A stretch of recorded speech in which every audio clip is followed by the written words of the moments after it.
చెప్పిన పరిశుద్ధ గ్రంథము నుండి పలుకబడిన వాక్యము నుండి ఓ ప్రభు మేము సిద్ధపడుతుండగా మా హృదయాలకు సున్నతి చేయండి. ఈ గడికి సంబంధించిన వాక్యముతో మా హృదయాలను సిద్ధపరచండి, తృప్తిపరచండి. ఓ ప్రభు మరి ఈ సమయంలో ప్రభు మరి ఎప్పుడో జరిగిపోయిన సంగతులు లేదా జరగబోయే సంగతులు కాదు, కానీ మా కాలంలో మీరు ఏం చేస్తున్నారో చూసే గొప్ప భాగ్యాన్ని మాకు దయచేయండి. మీరే నాయకుడిగా ఉండి నడిపించి మహిమ ఘనత ప్రభావాన్ని పొందుకునమని విమోచకుడైన క్రీస్తు బ్రహ్మణం యొక్క నిత్య నామములో ఈ ప్రార్థన అడుగుచున్నాం మా ప్రభువా, ఆమేన్. మీరందరూ చూసే ఉంటారు, గత 3 దినాలుగా మేము మరి మన సహోదరులతో కలుసుకొని చంద్ర బ్రదరు మరి గృహంలో చేరి మరి అక్కడ మరి దేవుని యొక్క ప్రేమ సహవాసము మరి సహోదరులతో పంచుకోవడానికి ప్రభు ఎంతగానో కృపనిచ్చారు.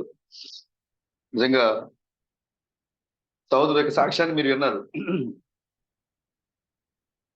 పరలోక ఆనందాన్ని మేము ప్రజల్లో రావడం ద్వారా మేము చూసామని, కానీ మేము అక్కడికి వెళ్ళడం ద్వారా మేము ఇంకా అనుభవించాం. సహోదరుల దగ్గరికి వెళ్ళడం వల్ల నిజంగా చాలా ఒత్తిడి సహోదరికి అక్కడ. అది ప్రైవేటు ఉద్యోగంగా చేస్తున్నారు బ్రదర్ అక్కడ. అయినా కూడా అక్కడ సమయం వాళ్ళు ఇవ్వకపోయినప్పటికీ మరి ఫోన్ స్విచ్ ఆపేసి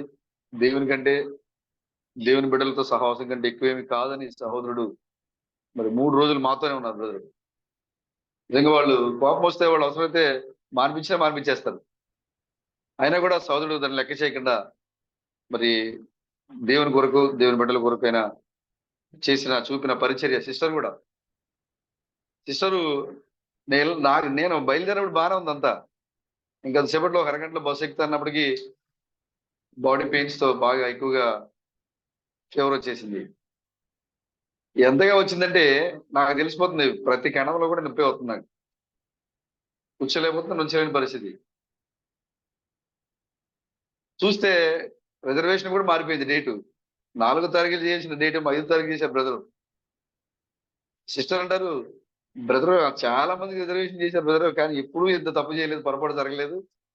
మరి మీ విషయంలో ఇవాళ జర్నీ అయితే రేపొద్దు రిజర్వేషన్ చేశారేంటి మాకు తెలియట్లేదు. రిజర్వేషన్ మారిపోయింది. ఆరోగ్యం నాకు బాగా సహకరించలేదు. ఏం చేయాలి అర్థం కాని పరిస్థితి. రేపొద్దున వెళ్దామా, సరే రిజర్వేషన్ చూసుకొని అనుకున్నాం. చాలా బ్రదర్ అన్నారు, అనే మనం వెళ్ళాలనుకుంటే ఎలాగైనా వెళ్ళిపోవచ్చు అని అంటే కొంచెం నాకు బలాన్ని ఇచ్చింది. నిజమే కదా, మరి వెళ్ళిపోవాలంటే వెళ్ళిపోవచ్చు కదే. మరి రిజర్వేషన్ మరి క్యాన్సిల్ అవ్వకపోతే మళ్ళీ అన్ని అమౌంట్ అంతా కదా. కొంచెంసేపు ఆలోచించాను నేను. నాకు కూడా అనిపించింది ఏంటంటే, సోదరుడు చెప్పినట్లుగా మనము బయలుదేరాము, వెళ్ళాలనుకుంటే మన ప్రభు యొక్క ఇది సాతాని కార్యం మనకు అర్థమైపోతుంది.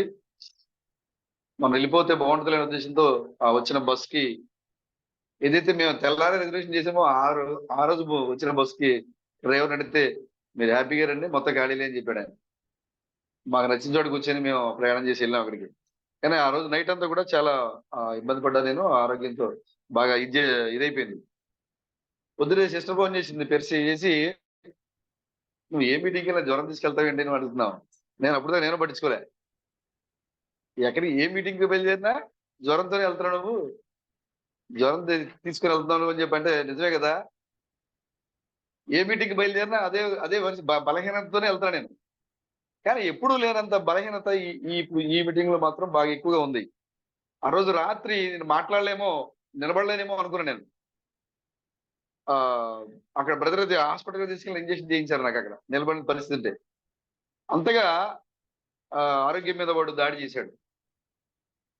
అయినా కూడా ప్రభు అక్కడ గొప్పగా జరిగించారు. అక్కడ నేనే బలహీనంగా ఉన్నా, మా అందరికి పరిచయం చేయాలి, అక్కడ ఉన్నది ఒకే సిస్టర్ అనుకుంటే తెల్లవారి సిస్టర్ జ్వరం వచ్చింది.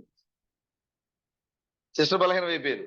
ఆమెకు ఆల్రెడీ కొంచెం పెయిన్ వస్తుంది హార్ట్ దగ్గర అని చెప్తున్నారు. ఇప్పుడు ఫీవర్ వచ్చింది ఆవిడ బాడీ పెయిన్స్ అంతా సిస్టర్ కూడా. అయినా కూడా సిస్టర్ కూడా ఎక్కడ కూడా మరి బద్దకించకుండా పరిచర్య చాలా గొప్పగా సహోదరులందరికీ మరి పరిచర్య చేశారు. మేము లేచే సమయానికి అన్ని సిద్ధం చేయటం, అన్ని విషయాల్లో మరి సహోదరి నిజంగా చాలా ప్రేమ చూపించారు. ఇద్దరు భార్యాభర్తలు ఇద్దరు కూడా దేవుని యొక్క సంఘములో వారు ఎలాంటి స్థానంలో నిలబడి ఉన్నారు, వారు ఎలాంటి వాక్యాన్ని వాళ్ళు పొందుకున్నారు, ఎలాంటి దీవెనలు వాళ్ళు పొందుకున్నారు అనేది వారి పరిచర్య ద్వారా వాళ్ళు రుజువుపరిచారు. నిజంగా చాలా గొప్ప కుటుంబాన్ని దేవుడు మనకి బహుమానంగా ఇచ్చారు. మనకి దేవుడు వారిని కుటుంబానికి మరింతగా విశ్వాసంలో నడిపించును గాక. హల్లెలూయా. 3 దినాలు కూడా చాలా గొప్పగా ఆ సమయాన్ని వెచ్చించాలి, ఆర్థిక పరిస్థితులు వెచ్చించాలి. అన్నీ కూడా మరి సహోదరుడు ఇద్దరు కూడా మరి పరిచర్యలు చాలా మరి ప్రేమను వ్యక్తపరిచారు. దాన్ని బట్టి ప్రభువుకి స్తోత్రం కలుగును గాక. మరి దేవుడు తన యొక్క బిడ్డలకు చేసిన దాన్ని బట్టి వారిని మరింతగా మరి ఆధ్యాత్మికంగా దేవుడు గొప్పగా వారిని ఆశీర్వదించిన గాక. హల్లెలూయా. సోదరు వచ్చినప్పుడు నేను ఫోన్ చేశాను, బ్రదర్ చాలా సమయం అయిపోయింది, మీకు చాలా అన్ని విషయాల్లో చాలా ఖర్చు అయింది, సమయం ఖర్చు అయింది, ఆర్థికం ఖర్చు అయింది అంటే బ్రదర్ చెప్పారు, బ్రదర్ నాకు ఇదే గొప్ప సంగతి, నాకు నేను చేయాల్సిందే ఇదే, అసలు నేను చేయాల్సిన పనుల్లో ఇదే ముఖ్యమైన పని నాకు అని చెప్పినప్పుడు నాకు చాలా సంతోషం అనిపించింది. నిజంగా అది కేవలం దేవుని బిడ్డలు మాత్రమే దాన్ని ఆ విధంగా తీసుకోగలుగుతారు. మిగిలిన వారు దాన్ని ఆ విధంగా తీసుకోలేదు. సాతాను ఎంత ఆటంకాలు ఏర్పాటు చేసినా కూడా ఎక్కడ కూడా దేవుడు తన కార్యాన్ని అయినా మరి ఆపలేదు, వాడికి జయాన్ని ఇవ్వలేదు. ప్రభు నామానికే మహిమకరంగా విజయం కలిగినట్లుగా దేవుడు నడిపించాడు ఇక్కడ. హల్లెలూయా. మరి వచ్చిన సహోదరులందరూ కూడా మరి శ్రావణ్ బ్రదర్ గాని, సతీశ్వరి గాని, రమేశ్వరి గాని, మొన్న బ్రదర్ ఇది మరి పూరి నుంచి వచ్చారు బ్రదర్. పూరి నుంచి విజయనగరం నుంచి మళ్ళీ హైదరాబాద్కి వచ్చి అది దరిద్రంగా ఆయన 3-4 రోజులు ప్రయాణం చనిపోతుంది బ్రదర్. మళ్ళీ ప్రయాణం మళ్ళీ పూరి వెళ్ళాలి. నిజంగా ఒక్క పూట ఆరాధన కోసం, పుడికల కోసం, సహవాసం కోసం మరి దేవుని పక్షాన్ని నిలబడి సహోదరులు మనకు కలిగి ఉంటాం. ఎందుకంటే గొప్ప ఆశీర్వాదము, గొప్ప సహవాసం మనకి లేదు, అవసరం కూడా లేదు మనకి. ఇది చాలు ప్రభువుని బట్టి. హల్లెలూయా. కాబట్టి సోదరు మున్న బ్రదర్ యొక్క త్యాగాన్ని బట్టి సోదరు దీవించబడి కాక. హల్లెలూయా. అదేవిధంగా మరి సతీష్ గారు, సాల్మన్ గారు, రమేష్ గారు, మరి ఇద్దరు చిన్నపిల్లలు ఇద్దరు కూడా వచ్చారు. వారందరూ కూడా మరి పరిచయలో పాల్గొన్నారు. మరి అక్కడ ఉన్నటువంటి సహోదరులు బెంజమిన్ బ్రదర్ని, రాజులు బ్రదర్ని, అదేవిధంగా రమణ బ్రదర్ని కూడా మేము కలుసుకోవడం జరిగింది. కొన్ని విషయాలు మాత్రమే అక్కడ మాట్లాడుకోవడం జరిగింది. తర్వాత మన సహోదరి శైలి సిస్టర్ ఇంటికి కూడా వెళ్ళాము. సిస్టర్ చాలా సంతోషపడ్డారు, చాలా ఆనందపడ్డారు. వెళ్ళినందుకు మాకు కూడా సంతోషం అనిపించింది. చాలా మంచిగా దేవుడి కార్యాన్ని, ఈ యొక్క ట్రిప్ ని దేవుడు గొప్పగా నడిపించారు. దేవుని యొక్క భయంకరంగా కార్యాలన్నీ కూడా దేవుడు ఆశీర్వదించి నడిపించారు. ప్రభుకి స్తోత్రం కలుగాక. నేను అనుకున్నా ఫస్టే ఈ దూరంగా పెట్టడం వల్ల వెళ్ళే వారికి అక్కడ ఉన్న వాళ్ళకి కూడా కొంచెం ఖర్చుతో కూడింది, టైము స్పెండ్ చేయాల్సిందని నేను ఆలోచిస్తున్నప్పుడు చందు బ్రదర్, లేదు బ్రదర్ ఈ వారం పెడతారా మళ్ళీ వారం పెడతారా అని అడుగుతున్నారు. మా ఇంటి దగ్గర పెట్టాలి, ఈ వారం పెడతారా మళ్ళీ వారం పెడతారా అని అడుగుతున్నారు విజయవాడ వెళ్ళినప్పుడు. సరే, అంత ఆసక్తిగా ఉన్నప్పుడు మనం ఎందుకు దాన్ని తిరస్కరించాలనే ఉద్దేశంతోనే వెళ్ళడం జరిగింది. అక్కడ నువ్వు మనం అనుకున్నట్లుగానే మీరందరూ ప్రార్థించిన రీతిగానే ప్రభు అక్కడ గొప్ప కార్యం చేశారు. హల్లెలూయా. ఇప్పుడు చాలా ప్రాముఖ్యమైన సమయంలో మనం ఉన్నాము. చిన్న చిన్న విషయాల్లోనే నమ్మకంగా ఉండాల్సిన సమయం, చిన్న చిన్న విషయాల్లోనే నమ్మకంగా ఉండాల్సిన సమయంలో మనం ఉన్నాం. ఒకసారి పరమగీతాలు 8వ అధ్యాయం 1వ వచనం చదవండి.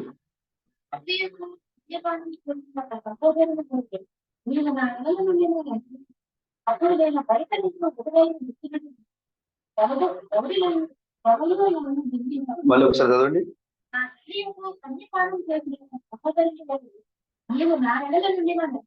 చాలు.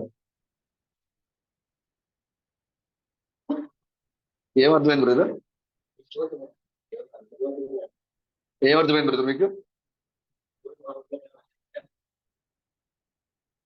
ఒక తల్లి వద్ద స్తన్యపానము చేసిన సహోదరుని వలె నీవు నాకుంటే అది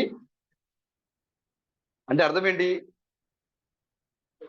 ఒక తల్లి వద్ద స్తన్యపానం అంటే ఒక తల్లి దగ్గర పాలు తాగేవాళ్ళు ఎవరు? సొంత అన్నదమ్ములు ఇద్దరే కదా. సొంత ఇంట్లో ఒకే తల్లి గర్భంలో పుట్టిన వాళ్ళు మాత్రమే ఆ పని చేయగలుగుతారు, ఒకే తల్లి యొక్క పాలు తాగలుగుతారు. ఇప్పుడు ఇక్కడ సొలొమోను అంటున్నాడు, మనము దూరంగా ఉన్నప్పటికీ కూడా ఒకే తల్లి పాలు తాగినటువంటి సహోదరుల వల్లే ఉంటే మనకి ఎంత మేలది. మనకున్నది ఒకే తల్లి, మనమందరం కూడా ఒకే తల్లి యొక్క పాలు తాగుతున్నాం మనము. ఒకే తల్లి పాలు తాగిన సహోదరి సహోదరులు ఉండటము మనకి ఎంత మేలు. ఒకవేళ అలా ఉంటే నేను నీకు ఎదురుగా వచ్చి నేను ముద్దులు పెడతానే. ఎందుకని నా సోదరు కదా నువ్వు. హల్లెలూయా. కాబట్టి సంఘము మన తల్లిగా ఉంది. సంఘము మన తల్లిగా ఉంది. మనము స్త్రీ సంతానంగా ఉన్నాము. మనము తాగే పాలు, మనం తీసుకునే ఆహారము ఒకే తల్లి నుంచి తీసుకుంటున్నాం మనం. హల్లెలూయా. ప్రభుకి స్తోత్రం కలుగును గాక. కాబట్టి సంఘములో ఉన్న మనం ఎలా ఉండాలి? ఎలా ఉండాలి? ఒకే తల్లి గర్భములోంచి పుట్టిన కుమారుల వలె ఉండాలి మనము. నువ్వు వేరు, నేను వేరు, నీ కుటుంబం వేరు, నా కుటుంబం వేరు, నీ కులం వేరు, నా కులం వేరు, నీ ఊరు వేరు, నా ఊరు వేరు, నీ జాతి వేరు, నా జాతి వేరు. ఇక్కడ ఈ సంఘంలో అత్యున్నతమైన సంఘంలో చెలవై నీవు అత్యున్నతమైన సంఘంలో నీవు ఉండాలంటే ఒకే తల్లి గర్భములో పుట్టిన వాడవై ఉండాలి. ఒకే తల్లి పాలు తాగిన వాడవై ఉండాలి. నీవు అలా ఉన్నవాడు అంటే చూడండి, ఒకవేళ సంఘములో సరి చేయడానికి ఏదైనా ఒక విషయాన్ని మనం మాట్లాడినప్పుడు కొన్ని సందర్భాల్లో చెప్పడానికి నేను భయపడతా ఉన్నా. నేను ఒకవేళ నేను చెబితే ఇది నొచ్చుకుంటారేమో, బాధపడతారేమో, లేదా నేను ఆ స్థితిలో ఉన్నానా లేదా, నేను వారి యొక్క తప్పులను ఖండించే స్థితిలో నేనున్నానా లేదా, నేను చెప్పే స్థితిలో నేనున్నానా లేదా అని భయంతో నేను చాలా సార్లు కూడా ఖండించడం నేను భయపడేవాడిని ఖండించడానికి. కానీ ఇప్పుడు మనము అలా భయపడుతూ ముఖస్తుతి చేసి, సహోదరులు ముఖస్తుతి చేసి ఖండించకుండా, బుద్ధి చెప్పకుండా ఉంటే గనక రేపు తీర్పు దినమున మనమే వారి యొక్క ప్రాణాలకు ఉత్తరవాదులు అవుతాం. ఇప్పుడు సాల్మన్ బ్రదర్ చెప్పాల్సిన దాంట్లో పొరపాటు కనపడింది అనుకోండి నాలో. అప్పుడు నేను చెప్పలేదు అనుకోండి, సాల్మన్ బ్రదర్ మంచోడు, సరే చిన్నదే కదా, నేను చెప్పకపోతే మరి చెప్తే ఇప్పుడు దాన్ని బ్రదర్ నెగిటివ్ గా తీసుకుంటారు. ఇప్పుడు నేను బ్రదర్ నేను చెప్పలేదు అనుకో, చెప్పాను అనుకో, మా ఇద్దరికి మనస్పర్ధలు వస్తాయి, లేదా బ్రదర్ ఇంకేదైనా బాధపడతారు అని నేను చెప్పకుండా వదిలేసాను అనుకో, దానిని బట్టి రేపు పొద్దున సహోదరు తీర్పులోకి వచ్చారు అనుకోండి, అప్పుడు అక్కడ రాజు బ్రదర్ ఈ చిన్న విషయాన్ని మీరు నాకు అక్కడ చెప్పుంటే నేను అక్కడే సరి చేసుకోండి బ్రదర్, దీన్ని బట్టి ఇక్కడ నేను నిలబడాలని చెప్పి అక్కడ నేను దోషిగా ఉండాలనుకోవట్లేదు. నేను ఇక్కడ నేను కూడా ఒకవేళ నాలో కొరత కనపడినప్పుడు బ్రదర్ నాలో చెప్పలేనప్పుడు దాన్ని బట్టి సహోదరు అక్కడ దోషిగా ఉండకుండా నాకు ఇష్టం లేదు. అక్కడ ఎందుకు ఒకే తల్లి గర్భంలో పుట్టిన కుమారుడిగా మనం ఉండాలనుకుంటున్నామంటే, ఒకే ఇంటిలో అన్నదమ్ములు ఇద్దరు కూడా అరుచుకున్నా, కేకలు పెట్టినా మళ్ళీ కాసేపటికి ఏమైపోతారు వాళ్ళు? ఏమైపోతారు? ఆ తమ్ముడు నేను దెబ్బలాడుతున్నట్టుగా నాకు తెలిసి మన సంఘంలో ఎవరు లేరు. మా ఇద్దరికి టామ్ అండ్ జెర్రీలో ఉంటుంది. ఆడొకటి చెప్తే నేనే చెప్తుంటాను, తమ్ముడు ఒకటి చెప్తే నేను కూడా మా ఇద్దరికి ఆపోజిట్. నేనొకటి చెప్తే తమ్ముడు ఒకటి చెప్తాడు. అంతవరకే ఉంటుంది. తర్వాత మళ్ళీ మేము మామూలుగా ఉంటాం మేము. ఎందుకంటే మా ఇద్దరు ఆ యొక్క ఒకే కుటుంబంలో ఉన్నాం కాబట్టి ఆ ప్రేమ అనేది దేవుడు మా ఇద్దరి మధ్యలో ఉంచాడు దాన్ని. ఇది శరీర సంబంధమైన ఆ బంధం ఇది. కానీ ఆత్మ సంబంధమైన బంధం దీనికంటే ఎక్కువగా ఉండాలి. శరీర సంబంధమైన బంధం కంటే ఆత్మ సంబంధమైంది మరి ఎక్కువగా ఉండాలి. ఇప్పుడు సాల్మన్ నేను ఏదైనా అన్నాను అనుకోండి, ఆయన నా మీద సీరియస్ అయిపోయి, ఏంటి నన్ను ఇలా అంటావా నువ్వు, నేను మళ్ళీ నీ సంఘానికి రాను, నేను లేదా నా మళ్ళీ నేను సాహసం చేయను, నేను లేదనే ఇలా అంటే అది మనం ఒకే తల్లి గర్భంలో పుట్టిన వాళ్ళం కాదు. మనం అలా చేయలేం మనం. అందుకోసం సొలొమోను అంటున్నాడు, అసలు అలా ఉంటే ఎంత మేలు బ్రదర్. ఒకే తల్లి పాలు తాగిన సహోదరులా మనం ఉంటే ఎంత మేలు బ్రదర్. ఇప్పుడు తీదు బ్రదర్ అంటే సతీశ్వర్ ఇల్లు పెట్టి వెళ్ళిపోతాడా? వెళ్ళిపోతాడా? వెళ్ళరా? అరుచుకుంటారు ఇద్దరు, తర్వాత మళ్ళీ కలిసిపోతారు వాళ్ళిద్దరు. కారణం ఏంటి? వారిద్దరికి తెల్లి ఒకటే. తర్వాత అర్థం చేసుకుంటారు, నా మంచి కోసం అన్న చెప్పాడు, నా మంచి కోసం తమ్ముడు చెప్పారు, ఇద్దరు వాళ్ళు సరి చేసుకుంటారు. ఇప్పుడు సంఘంలో కూడా నువ్వు కుటుంబంలో దాన్ని చేస్తున్నావో లేదో తెలియదు, కానీ సంఘంలో మాత్రం ఖచ్చితంగా దాన్ని చేయాలి. సంఘంలో ఉన్న సహోదరులు ఎవరైనా సరే ఖచ్చితంగా ఒకే తల్లి గర్భమున పుట్టిన కుమారుల వలె కుమార్తెల వలె మీరు ఉండాలి. మీరు అలా లేకుండా కనుక మీరు సంఘానికి వస్తే మీరు ఖచ్చితంగా చెప్తున్నాను, మీరు ఎత్తబాట్లు ఖచ్చితంగా మీరు వెళ్ళాలి. ఒక సహోదరుని యొక్క తప్పును మీరు మన్నించలేనప్పుడు, ఒక సహోదరుడు నీలో ఉన్న లోపాన్ని ఎత్తి చూపినప్పుడు నీకు కోపం వస్తుందంటే, ఒక సహోదరుడు నీళ్ళ గురించి మాట్లాడుతున్నప్పుడు నీకు అసూయ ద్వేషం వస్తుందంటే, నువ్వు ఖచ్చితంగా ఎత్తబాటులో నువ్వు వెళ్ళలేవు. సతీష్ గారు అప్పుడు అడుగుతుంటారు, బ్రదర్ నాలో ఏమైనా కొరత ఉంటే చూపిండి బ్రదర్ అని చెప్తే అడుగుతూ ఉంటారు బ్రదర్. నేను చెప్తూ ఉంటాను, బ్రదర్ నేనే సరి చేసుకుంటున్నా, నేనే చూసుకుంటున్నా. కానీ ఇది నిజంగా మనం అందరం కూడా సరి చేసుకునే సమయము. వ్యక్తిగతంగా మనం ఎవరిని కూడా దూషించము. ఇది మనమందరం కూడా ఆ గొప్ప దేనికోసమైతే మరి త్యాగం చేసి వచ్చి మనం ఇక్కడ కూర్చున్నామో, అవమానపడుతూ ఇక్కడ కూర్చున్నామో, మిగతా సంఘ శాఖలతో మనం తింటూ అబద్ధికులు, బైబిల్కి వ్యతిరేకులని అవమానపడుతూ దూషించబడుతూ వచ్చి ఇక్కడ కూర్చుంటున్నామో, దాన్ని కోల్పోతే దానివల్ల మనకి ఏ ప్రయోజనం లేదు. ఒకటి, మీరు ఒకే తల్లి స్తన్యపానం చేసిన కుమారుల మీరు ఉండండి, అది మీకు మేలు, అది మీకు ఆశీర్వాదము. దేవుడు మిమ్మల్ని ఆ విధంగా మీరు ఉన్నట్లయితే ఖచ్చితంగా దేవుడు మీ మధ్యలో ప్రేమను మరింతగా కుమ్మరిస్తాడు. ఆయన ఆ సహవాసం మరింతగా ఏమవుతుంది, బలపడుతుంది. మీ సహవాసం ఎలాంటిదంటే ఒకసారి చూడండి, అదే పేజ్ నెంబర్ 545 సామెతలు 17వ వచనము. సహోదరులు ఎలా ఉండాలనేది వివరించాను. కొన్ని మాత్రమే నేను చదువుతాను, తర్వాత మీరు ఇంటికి వెళ్తారు. చూడండి, చాలా ఒక విశ్వాసకి చాలా ఉపయోగపడే, ఆదరణ కలిగించే మాటలు ఇవన్నీ కూడా. 17వ వచనం, మోసము చేసి తెచ్చుకున్న ఆహారము మనుషులకు బహు ఎలా ఉంటుందంట, మోసం చేసి తెచ్చుకునే ఆహారం చాలా టేస్ట్గా ఉంటుందండి. జనాలకి మోసం చేసి తెచ్చుకోవడం చాలా రుచిగా ఉంటుందండి అది. అయితే తుదకది ఏమవుతుందో చూడండి, పిమ్మట వాని నోరు మట్టితో నిండిపోతుంది. నువ్వు మోసం చేసి, సహోదరులను మోసం చేసి, ఇంట్లో వాళ్ళని మోసం చేసి, బయట వాళ్ళని మోసం చేసి, నువ్వు ఏదైతే ఆహారంగా సంపాదించుకుంటున్నావో అది నీ కొంతకాలం వరకు నీకు ఇంపుగానే ఉంటది. కానీ తర్వాత అదేమైంది, నీ నోట్లో మట్టిగా మారిపోతుంది, మట్టి అయిపోతుంది నీ నోట్లో. ఉద్దేశములు ఆలోచన చేత స్థిరపరచబడను. వివేకము గల నాయకుడివై యుద్ధము చేయుము. నువ్వు చేసే యుద్ధం ఎలా ఉండాలి, వివేకంతో ఉండాలి. వివేకము గల నాయకుడివై నీవు యుద్ధము చేయుము. మీరు చేయాల్సిన సహవాసం ఎవరితో చేయాలంటే చూడండి 19, కొండెగాడై తిరుగులాడువాడు పరుల గుట్టు ఏం చేస్తాడు. ఇది బాగా మీరు అండర్లైన్ చేసుకోండి దీన్ని. కొండెలాడువాడు, వీడి పని ఏంటి,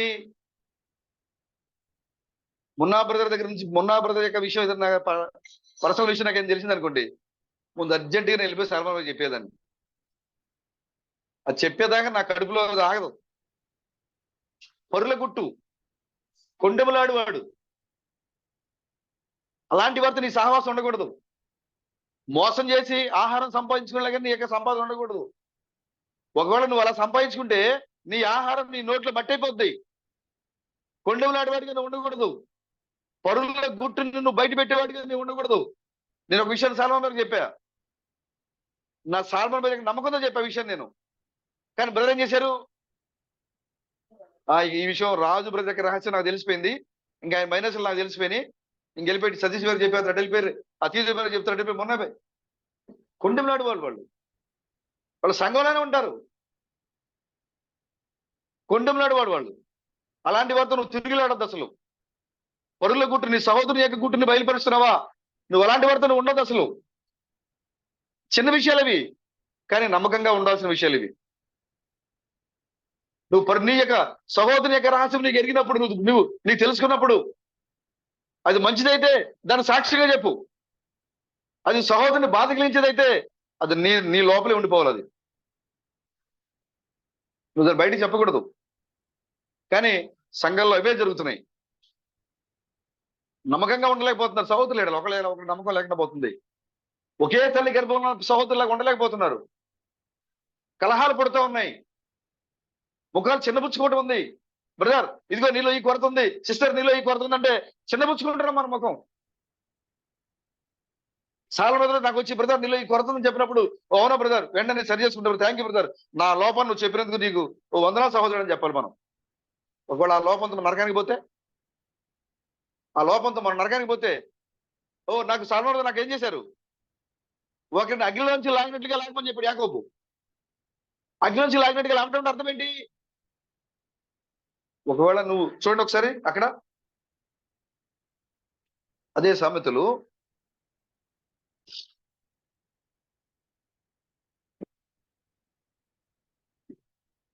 21:2 చదవండి ఒకసారి.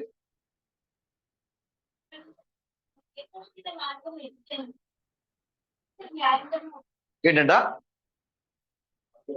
ఒకడు తనకు ఒక మార్గాన్ని ఏర్పాటు చేసుకుంటాడు. దేవుడు వేసిన మార్గం, ప్రవక్త చెప్పిన మార్గం అవసరం లేదు. తన సొంతగా ఏర్పాటు చేసుకున్నాడు మార్గాన్ని. తన సొంతగా మార్గాన్ని ఏర్పాటు చేసుకుని ఏమనుకుంటున్నాడ? అవును కదా, ఎవరి ఆలోచన వాళ్ళకి, ఏంటి నేనేం తప్పు మాట్లాడాను అనుకుంటాడు.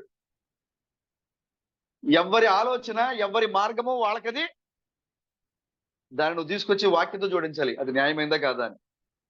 నువ్వు వ్యక్తిగతంగా చూస్తే అది నీకు కరెక్ట్ గానే కనపడుతుంది, నీకు యథార్థంగానే కనపడుతుంది, నీకు తప్పు లేనట్టుగా కనపడుతుంది. ఏం తప్పు ఉందనిపిస్తుంది నీకు అక్కడ.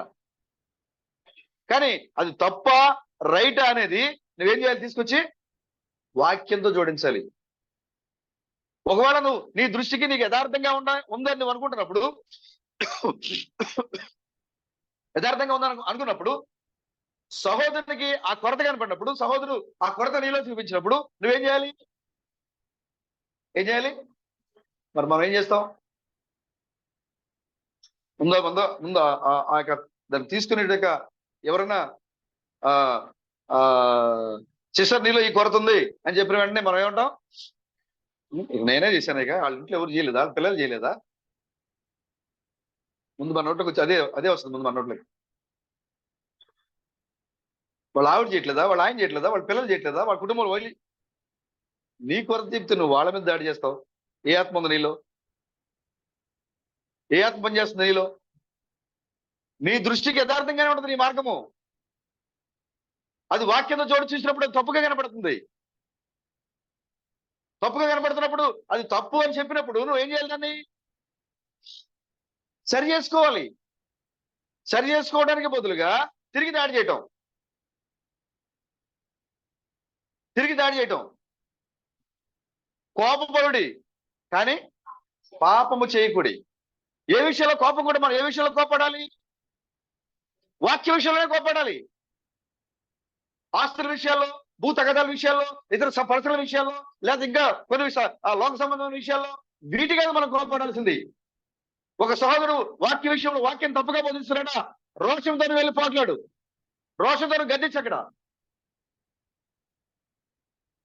పాపంగా ఉండకూడదు అది.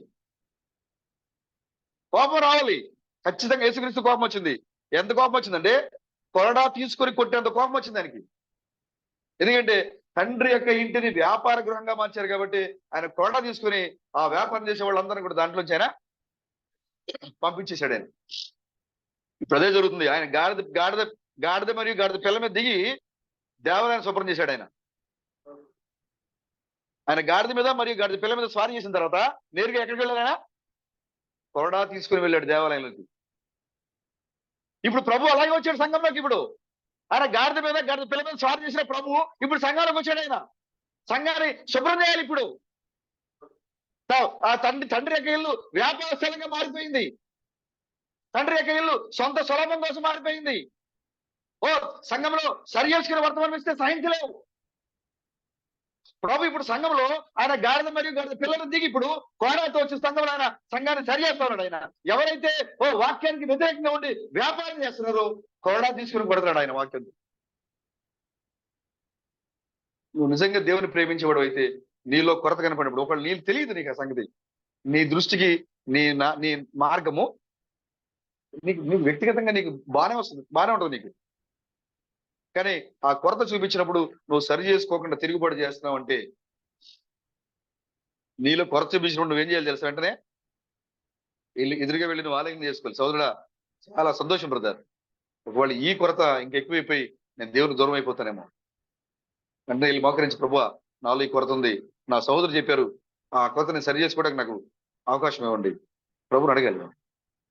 చిన్న చిన్న విషయాలే, కానీ ఈ పరలోకానికి వెళ్ళడానికి పెద్ద పెద్ద అడ్డుబండలు ఇవి, పెద్ద పెద్ద అడ్డుబండలు ఇవి. కాబట్టి మీరు సంఘములో మీరు ఒకే తల్లి యొక్క పాలు తాగిన బిడ్డల వల్ల మీరు ఉండండి. ఉంటే మీకు మేలు. సొలొమోను చెప్పినట్లుగా అలా ఉంటే ఎంత మేలు. నేను నీకు ఎదురుగా వచ్చి నేను ముద్దులు పెడతానే నీకు. ఆమేన్. ఒకవేళ నా సోదరుడు ఒకవేళ ఆ విధంగా నా తల్లి కుమారుడే అని నేను అనుకున్నప్పుడు అతను నన్ను కనపడితే చాలే, నేను ఎదురుగా వెళ్ళి నేను ఆలింగనం చేసుకుంటానే. కనపడితే చాలు ఎదురుగా వెళ్ళి, ఓ సోదరా గాడ్ బ్లెస్ యు సోదరా అని వెళ్ళి ఎదురుగా ఆలింగనం చేసుకుని ముద్దులు పెడతానే అనే ఆత్మ నీలో ఉండాలి. ఆ స్థితిలోకి మనం ఎదగాలి. అలా ఆ స్థితిలోనికి ఎదిగిన వారు మాత్రమే ఆ గొప్ప ఎత్తబాటులు ఉండగలుగుతారు. కాబట్టి చిన్న చిన్న విషయాలు అనుకుంటారు మీరు, ఆ పర్వాలేదులే, ఎవరు చూడలేదు కదా, ఇంట్లో చేశాను కదా, లేదా బయట జరిగింది కదా అనిపిస్తుంది. చూడండి, నేను ఇంటి దగ్గర ఎలా ఉంటానో సంఘంలో అలాగే ఉంటాను. ఇంటి దగ్గర ఉన్నప్పుడు ఆమెతో గట్టిగా దెబ్బలాట చేసి, ఎదుబెట్ట అరిచేసేసి, చందు బెదరా లేదా సతీష్ గారి ఇంటికి వెళ్ళిన తర్వాత వినయంగా కూర్చొని దెబ్బ తగలని మాటలు మాట్లాడి, వారు రాజుబ్రదర్ బలి మాట్లాడారండి అని అనిపించుకోవాలి. నేను ఎప్పుడు అనుకోలే. నేను నా ఇంటి దగ్గర ఎలా ఉంటానో నేను సంఘంలో కూడా అలాగే ఉంటాను. నా పిల్లల్ని ఎలా నేను గట్టిగా కసురుతానో అలాగే సంఘంలో ఎవరిని చేసినా కూడా అలాగే కసురుతాను. ఎందుకంటే నా కుటుంబం అనుకుంటాను నేను. నేను ఎలాగైతే అదే తల్లి పాలు యొక్క తాగుతున్నానో, నా సోదరుడు అదే తల్లి పాలు తాగి నా ఒకే సోదరుగా ఉన్నాడని నేను అనుకుంటున్నాను. నేను నటించాలని అనుకోవట్లేదు. నేను అక్కడ ఎలా ఉన్నాను, ఇక్కడ అలాగే ఉండాలి. నేను అలా నువ్వు ఉండగలిగితేనే, అలా నువ్వు జీవించగలిగితేనే నువ్వు ఒక గొప్ప ఎత్తబాటులో ఉండగలుగుతావు. లేకపోతే నువ్వు ఉండలేవు. నీ దృష్టికి అయితే నీకు అనిపిస్తుంది. ప్రతి ఒక్కరికి నేను బాగానే ఉన్నాను కదా, నేను బాగానే మాట్లాడాను కదా అనుకుంటావు. నువ్వు అనుకుంటావు నేను బాగానే మాట్లాడుతున్నాను కదా అనుకుంటావు. శాంతంగా మాట్లాడితే చాలా మంది సోదరులు అనుకుంటారు, శాంతంగా మాట్లాడితే ప్రేమ అనుకుంటున్నారు. అది సాతానది. వాక్య విషయంలో ఖండించకుండా, వాక్యాన్ని అబద్ధంగా బోధించేవారిని ఖండించకుండా శాంతంగా మాట్లాడితే అదేమవుతుంది? వాడు లెక్కలేని ముద్దులు పెడతాడంట. ప్రేమించేవాడు ఏం చేస్తాడు? గాయపరుస్తాడు. ప్రేమించేవాడు గాయపరుస్తాడు. నేను సల్మాన్ ఖాన్ ప్రేమించాను అనుకోండి, నేను ముద్దులు పెట్టను. నాకు ఎక్కడ కొరత ఉందో అక్కడ దాని బేసి కొడతా ఉంటా. నాలో ఎక్కడ కొరత ఉందో ఆయన నాకేసి కొడతా ఉంటాడు. అప్పుడు అదేమవుతుంది? సరి చేసుకుంటాం మేము. అలా కాకుండా పర్వాలేదు బ్రదర్, పర్వాలేదు సల్మాన్ ఖాన్ అంటే ఓ మంచి సోదరుడు, మనకి కారు ఉంది, ఇటు వెళ్ళాలంటే కార్లు వెళ్ళిపోవచ్చు, కాబట్టి మనం ఆయన తప్పు చూపించాం అనుకో, ఇప్పుడు మరి రేపు కారు లేదు బ్రదర్ అంటాడేమో ఆయన భయంతో నేను లెక్కలేని ముద్దులు పెట్టాను అనుకో, ఏమవుద్ది? నరకానికి వెళ్ళిపోతాడు. ఆయన నరకానికి వెళ్తాడు, ఆయనతో పాటు నేను కూడా వెళ్ళాలి, ఎందుకంటే ఆయన సరి చేయలేదు కాబట్టి. లేదా నేను నరకానికి వెళ్ళిపోతాను, నాతో పాటు ఆయన రావాలి, ఎందుకంటే నన్ను సరి చేయలేదు కాబట్టి. ఇప్పుడు దేవుడు సంఘంలో కోడా తీసుకొని సరి చేసే సమయంలో మనం ఉన్నాము. చిన్న చిన్న విషయాలే మీరు గొప్ప గొప్ప మర్మాలు తెలుసుకున్నారు. ప్రపంచానికి అర్థం కాని మర్మాలు మీరు తెలుసుకున్నారు. ఈ చిన్న చిన్న విషయాలు వాటన్నిటికంటే ఉత్తమమైనవి. ఆ ఉరుముల రహస్యము, ముద్దల రహస్యము అవి తక్కువ మనం చెప్పట్లా, కానీ వాటికంటే ఇవి నేను క్రీస్తులోకి మలుస్తూ ఉంటాయి. కాబట్టి నమ్మకంగా ఉండండి. ఒకే తల్లి యొక్క పాలు తాగిన బిడ్డలుగా, ఒకే కుటుంబంలో పెరిగిన బిడ్డలుగా, సహోదరులుగా మీరుండండి. ఒకరి యొక్క అవసరతలు మరొకరు మీరు నిలబడండి. ఒకరి యొక్క దుఃఖములు మరొకరు మీరు నిలబడండి. ఒకరి యొక్క సంతోషాలు మీరు నిలబడండి. బ్రదర్ ఇంట్లో సతీష్ ఇంట్లో సంతోషం కలుగుతుంది, కొంచెం బ్రదర్ నేను కూడా వస్తాను సంతోషపడడానికి. వెళ్ళండి, సంతోషం కీర్తనలు పాడండి, ప్రభుని ఆరాధించండి. మీరు సరళ చిన్న విషాదం జరిగింది, బ్రదర్ నేను కూడా వస్తున్నాను నీతో పాటు, కానీ మీరే కాదు అక్కడ మీరు ఆయనతో పాటు మీరు ఆ విషయాన్ని మీరు పంచుకోండి. పౌలు గారు అంటారు, మీరు దుఃఖం కలిగిందా మీరు మీరు పాట పాడండి, సంతోషం కలిగిందా మీరు ప్రభుని ఆరాధించండి. సంతోషమైనా దుఃఖమైనా మీరు ప్రభుని ఆరాధించండి. మనం చేయాల్సింది ఇప్పుడు అదే. ఆ స్థితిలోకి నువ్వు ఎప్పుడైతే ఎదుగుతావో, ఆ స్థితిలో మీరు ఎప్పుడైతే మారుతారో అప్పుడే మీరు క్రీస్తును పోలి ఉంటారు. ఆమేన్. క్రీస్తును పోలి ఉండడం అర్థం ఏంటి? ఆయన వల్ల ఎత్తుంటాం, ఆయన వల్ల రంగు ఉంటాం, ఆయన వల్ల చేతిలో కాళ్ళు తీసుకుని ఉండడం కాదు క్రీస్తుని పోలి ఉంటాం అంటే.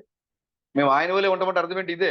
ఆయన వల్లే ప్రేమించగలగటం, ఆయన వల్లే క్షమించగలగటం, ఆయన వల్లే క్రియ చేయగలగటం, ఆయన వల్ల ఓర్పుతో ఉండగలుగుతాం, ఆయన వల్ల సహనాలు కలిగి ఉంటాము, ఆయన వల్ల రోషం కలిగి ఉంటాము, వాక్య విషయంలో ధైర్యంగా నిలబడటము. ఒక బ్రదర్ హైదరాబాద్ ఉన్న బ్రదర్ చెప్తున్నారు, ఇక్కడ మా చుట్టూ చాలా మంది హిందువులు ఉన్నారు బ్రదర్, మేము ఇప్పుడు ఇక్కడ ఆ బోర్డులు పెట్టినా లేదా ఆ పేరు చెప్పినా మాకు చాలా ప్రమాదం బ్రదర్. బైబిల్ చెబుతుంది, మీరు అన్యులు ఎదుట మీ వెలుగును మరింత ఎక్కువగా ప్రకాశింపనీయుడి అని చెప్పింది బైబిల్. దానికి వ్యతిరేకంగా మాట్లాడుతున్నాం. అలాంటి వారికి నువ్వు దూరంగా ఉండి, అలాంటి వారు నీ మధ్యలో ఉంటే నువ్వు దూరంగా ఉండు. పుణ్యములాంటి వారికి దూరంగా ఉండండి. సహోదరుని యొక్క గుట్టు విప్పేవాడితో దూరంగా ఉండండి. సహోదరు అవమానించే వారితో మీరు దూరంగా ఉండండి. చాలా విషయాలు ఉన్నాయి, ఇవన్నీ కూడా చదివితే మన అంశంలోకి వెళ్ళాం. మీరు తర్వాత చదవండి ఈ యొక్క విషయాలన్నీ కూడా. మీరు ఎలా ఉండాలనేది మీకు సొలొమోను మీకు చక్కగా దాంట్లో రాశాడు. ఆయన అనుభవం వచ్చిన తర్వాత రాశాడు వీటిని. పాపంలో పడిపోయి అనుభవం వచ్చిన తర్వాత రాశాడు. ఇప్పుడు భయభక్తులతో ఉండండి. ఇంకొక మాట చూడండి, మనం ఎవరితో సాహసం చేయాలి చూడండి ఒకసారి. 22:1.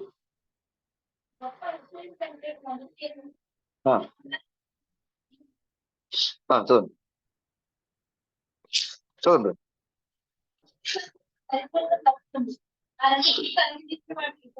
చూసారా, గొప్ప ఐశ్వర్యం కంటే ఏం కావాలి మనిషికి? మంచి పేరు కావాలి. వెండి బంగారాల కంటే దయ కోరదగినది. సరే, ఆ తర్వాత మీరు చదవండి. నేను అన్ని చదివి నేను 24, 22, 24 చదవండి ఒకసారి.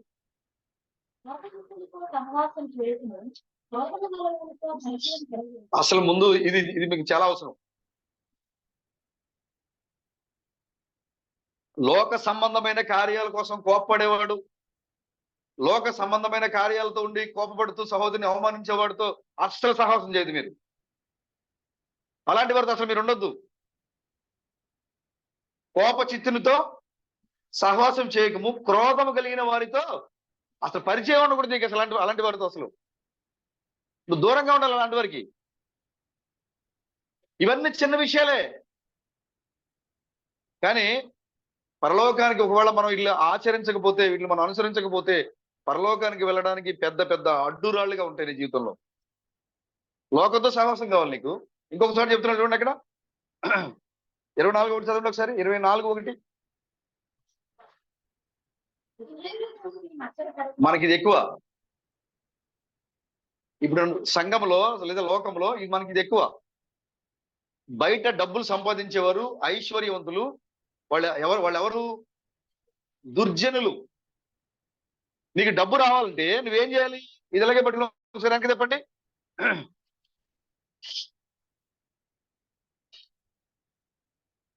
ఇప్పుడు మనం 24 చదవండి ఒకసారి.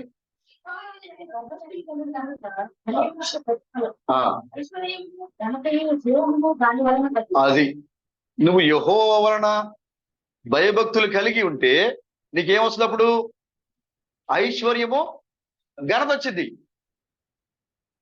కానీ నువ్వేం చేస్తావు? ఏం చేస్తారు వీళ్ళు?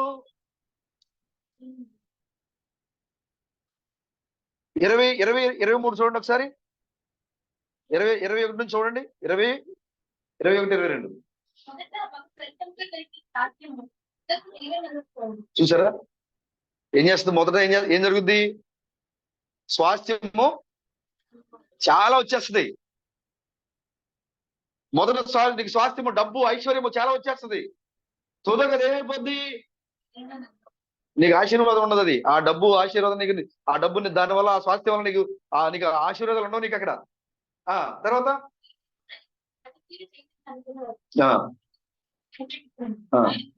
కీడుకు ప్రతి కీడు చేయకూడదు. ఒకవేళ ఎవరు దూషించారా, నువ్వు దూషించకూడదు. ఒకవేళ ఇంకేదైనా చేశారా, నువ్వు దాన్ని చేయకూడదు. దాన్ని నువ్వు ప్రభువుకి అప్పగించాలి.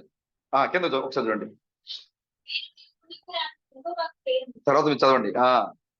వేరు వేరు తూనిక రాళ్ళు, ప్రతిదీ ఉంది బ్రదర్ బైబిల్లో. ఒకటి చిన్నదే కాదు. ఇంకొక చాటు చూస్తే మీకు ఒకసారి 22, 27 చదవండి ఒకసారి.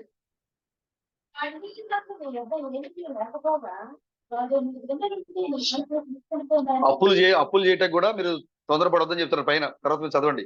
మీరు అప్పులు చేసి తీర్చలేకపోయారు అనుకో, వాడు వచ్చి మీరు పడుకున్న పరుపులు లాక్కెళ్ళిపోవచ్చు. కాబట్టి మీకు తగినంతగానే మీరు చేయండి అప్పు.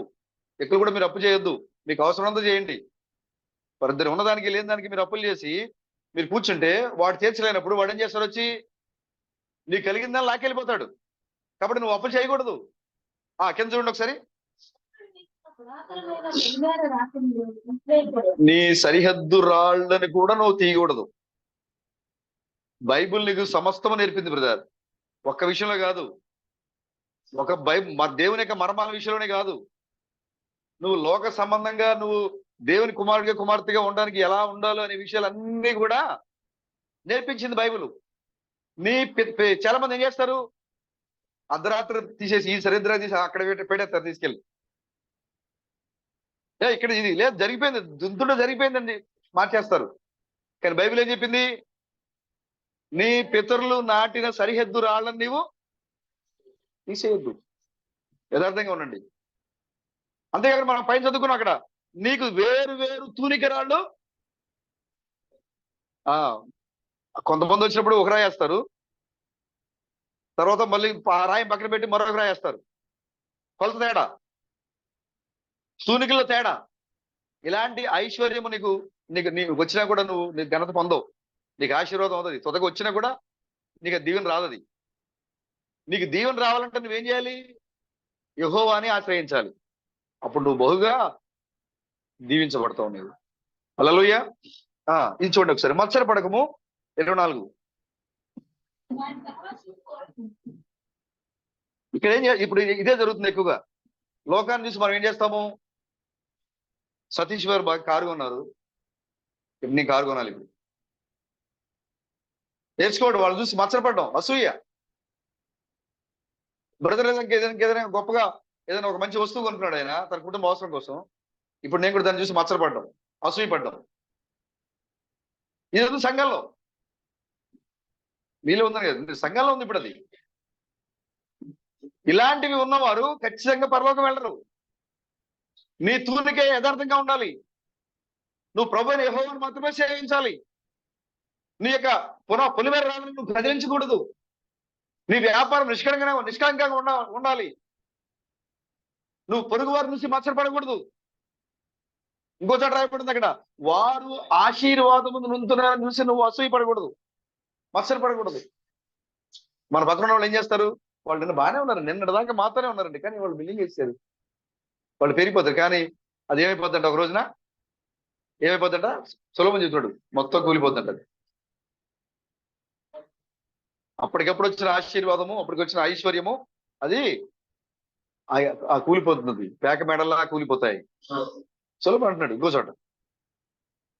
కాబట్టి మనం మిగతా వాళ్ళని మనం మాదిరిగా చేసుకోలేదంటే వాక్య విషయంలో పౌలు గారు చెప్తారు, నన్ను చూసి నేను క్రీస్తు పూలు నడుచుకున్న ప్రకారము మీరు నన్ను పూలు అది తీసుకోవాలి మాదిరిగా. బిల్ గేట్స్ చూసో, రిలయన్స్ అంబానీని చూసో, ఆయన ఎలా సంపాదించాలి కూడా మనం ఎలా సంపాదించాలి. మత్సర పడకూడదు. మనం వారితో సహవాసం చేయటం, మనం ఫలానా ఎమ్మెల్యే నాకు ఫ్రెండ్ అని చెప్పుకోవడానికి మనం ఏం చేయాలి? ఇష్టపడుతుంటాం. ఫలానా డబ్బున్న వ్యక్తి నా సహోదరుడు, లేదా నా సహవాసి, నా స్నేహితుడు అని చెప్తాక మనం ఇష్టపడుతుంటాం. అసలు ఆ పనే చేయొద్దని చెప్తుంది బైబిల్. ఉన్నతమైన వాళ్ళు, నాకు పరిచయస్తులు, వాళ్ళతో సహవాసము, ఇదంతా కూడా నిన్నేం చేస్తుందంటే దేవుడి నుంచి దూరం చేస్తూ ఉంటుంది. అది ఈ లోక సంబంధమైనటువంటి ఆశీర్వాదం. అది అలాంటి వారితో నీ స్నేహం ఉండకూడదు. అసలు నీకు పరిచయమే ఉండకూడదు. అసలు నీకు పరిచయమే ఉండకూడదు. ఫలానా వ్యక్తి నాకు బాగా తెలుసు, నేను నీకు బాగా పని చేసి పెడతా, ఫలానా వ్యక్తి నాకు చూడండి. అసలు మనకు అసలు ఆ పరిచయమే మనకు అవసరం లేదు. మనకు ఆ గొప్ప గొప్ప వాళ్ళు, ఆ గొప్ప గొప్ప ఆశీర్వాదాలు చూడండి. ఆ యొక్క చంద్రపూడి ఎమ్మెల్యే ఉన్నాడు, ఆయన అసలు ఆయన ఆఫీస్ ఎక్కడ కూడా నాకు తెలియదు, నాకు అవసరం లేదు. అతను పరిచయంతో మనకు పని లేదు. అక్కడ మనకి ఏదైనా మన వృత్తిలో ఉన్నాం కాబట్టి మనకి ఏదైనా ఇన్సిడెంట్ జరిగిందా, అది మనకు కావాలి, అది మనకు తెలిసిపోతుంది. అక్కడ అది మనం పని చేసుకుంటూ మనం వెళ్ళిపోతున్నాం అక్కడ. కానీ అక్కడ చాలా మంది ఉన్నారు, అక్కడ మనతో పాటు పనిచేసేవాళ్ళు. వాళ్ళందరూ కూడా అక్కడ వెళ్ళిపోయి పొద్దున్న సాయంత్రం దాకా అక్కడే కూర్చుంటారు. అబ్బా అన్నయ్య గారు మీరు వేసుకున్న షర్ట్ బాగుంది, ప్యాంట్ బాగుంది, మీరు కళ్ళలో పెడితే బాగుంటది పొగడతలు. ఎందుకంటే ఆయన దృష్టిలో పడాలి, ఆయనతో పరిచయం పెరగాలి, ఆయన చూడంగానే పిలవాలి, పేరు పెట్టి ఆయన ఏం చెప్తాడు పని చేసి పెట్టాలి. అసలు ఆ పరిచయాలే మనకు అసలు అవసరం లేదు. అలాంటి వారిని చూసి మీరు మత్సరపడద్దు, అలాంటి వారితో మీరు పరిచయాలు పెంచుకోవద్దు. యథార్థంగా ఉండరు మీరు ప్రయత్నం చేయండి. సంఘములో, ముఖ్యంగా సంఘములో ఒకే తల్లి గర్భమున పుట్టిన కుమార్తెల వల్ల మీరు ఉండండి. చాలా మంది ఒక విషయంలో విచారపడుతున్నాడంటే నీ కళలో నీళ్ళు రావాలి. అవునా? ఎవరింట్లో ఒకే విధంగా ఉంటారంటే ఒకే తల్లి గర్భం పుట్టిన ఇంట్లో మాత్రమే అది జరుగుతుంది. ఆ ఇంట్లో సతీష్ ఇంట్లో ఫంక్షన్ జరుగుతుంది అనుకోండి, ఆ ఇంట్లో ఉన్న వాళ్ళందరూ ఏం చేస్తారు? సంతోషపడతారు. ఏంటి నేను సంతోషపడతానంటే ఇవాళ మా ఆయన ఇంట్లో ఫంక్షన్ జరుగుతుందని చెప్తున్నారు. మరి మనం కూడా అంతే బ్రదర్, చెప్పడానికే కాదు, చదివి వెళ్ళిపోవడానికే కాదు, మన జీవితంలో వాటిని అన్వయించుకునే వారికి మనం ఉండాలి. ఒకే తల్లి గర్భమున స్తన్యపానము చేసిన సహోదరుని వలె ఉండిన ఎంత మేలు. నేను నీకు ఎదురుగా వచ్చి నేను ఆలింగనం చేసుకుని నీకు ముద్దులు పెడతానే. అక్కడ పైన మీరు ఎంత సొలొమోను గురించి రాయబడుతూ వచ్చింది. సొలొమోను చెప్తున్నాడు సంఘం ఈ స్థితిలోకి రావాలి. ఇప్పుడు ప్రభు సంఘంలో ఉన్న ప్రతి ఒక్క అపవిత్రమైన వ్యాపార సంబంధమైన కార్యాలను, అపవిత్రమైన కార్యాలని ఆయన కొడ తీసుకుని వాక్యంతో ఆయన బయటికి తరిమివేస్తున్నాడు. ఆయన ఇది తండ్రి ఇల్లు, వ్యాపార గృహం కాదు. ఇది ఇది మీరు ఇంతకు ముందు వచ్చిన సంఘం లాంటి సంఘం కాదు ఇది. మోషే అంటున్నాడు, మీరు వెళ్ళబోయే దేశము మీరు విడిచి వచ్చిన ఐగుప్తు దేశం అంటే దేశము కాదు. ఇది ఇంతకు ముందు మీరు వదిలిపెట్టి వచ్చిన సంఘం లాంటి సంఘం ఇది కాదు. అక్కడైతే నీకు నచ్చినట్టుగా ఉండొచ్చు. అక్కడ నువ్వు ఉల్లిగడ్డలు తినొచ్చు, అక్కడ ఓ దుంపలు తినొచ్చు, అక్కడ కీరకాయలు తినొచ్చు, అక్కడ తినొచ్చు, అక్కడ మాంసము చేపలు నీకు నచ్చింది అక్కడ తినొచ్చు. అక్కడ కానీ నీవు విడిచి వచ్చిన సంఘం లాంటి సంఘం ఇది కాదు. ఇది ఉన్నతమైన సంఘం ఇది. కాబట్టి నీ యొక్క ఆలోచనలు కూడా అలాగే ఉండాలి, నీ స్థితి కూడా అలాగే ఉండాలి. నువ్వు ఉన్నతమైన స్థితిలో ఉండి నువ్వు మరలా తిరిగి ఐగుప్తుకు వెళ్ళిపోతానంటే నీకంటే మరి దౌర్భాగ్యుడు ఈ లోకంలో మరి ఎక్కడ ఎవరు కూడా లేదు. ప్రియమైన సహోదరులారా, ప్రేమతో మరి దేవుని యొక్క మరి సేవకునిగా నేను మీకు హెచ్చరించేది ఏంటంటే, ఒకే తల్లి గర్భమును పుట్టిన సహోదరులా మీరు ఉండండి. ఒక సహోదరు నీలో కొరతను చూపించినప్పుడు, ఒక సహోదరి నీలో కొరతను చూపించినప్పుడు మీరు దాన్ని స్వీకరించండి, సంతోషంగా స్వీకరించండి, సరి చేసుకోండి. మీరు కూడా ఆ కొరత కనబడినప్పుడు ఏదో తప్పు జరిగేసిందిలే అని చెప్పి వాళ్ళ మీద నిందమోపినట్టుగా కాకుండా ప్రేమతో, భయంతో, భక్తితో మీరు వారి గురించి దాంతో మాట్లాడండి, రహస్యంగా మాట్లాడండి. సహోదరుడా, ఇదిగో నీలో ఈ కొరత కనబడుతుంది, ఒకవేళ నాకు అనిపిస్తుందేమో ఒకసారి చూసుకోండి, రహస్యంగా చెప్పండి. సాక్ష్యం చెప్పడం కాదు. చాలా ఉండలో నాకు ఇది కనపడింది అని సాక్ష్యం చెప్పడం కాదు, తెలియకూడదు. అదే నీ సహోదరుని ప్రేమించడం అండి. సాతాను దాడి చేస్తూ ఉంటది. ఈ ఎక్కువగా మన మీద దాడి చేసే సమయంలో మనం ఉన్నాం ఇప్పుడు. ఎందుకంటే వాడి యొక్క ఉనికి ఏంటి, వాడి యొక్క అంతం ఏంటో మనం ఈ లోకాన్ని జీవిస్తూ ఉన్నాం. ఆదికాండం మీద, ప్రకటన గ్రంథం మీద దాడి చేసినట్లుగా వాడు ఇప్పుడు మన మీద దాడి చేస్తూ ఉన్నాడు.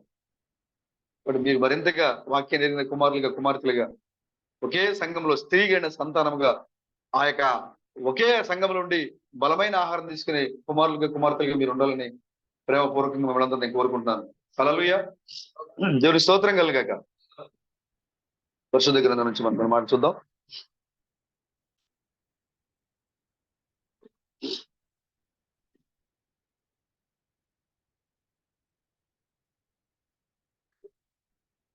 రెండవ సమయాలు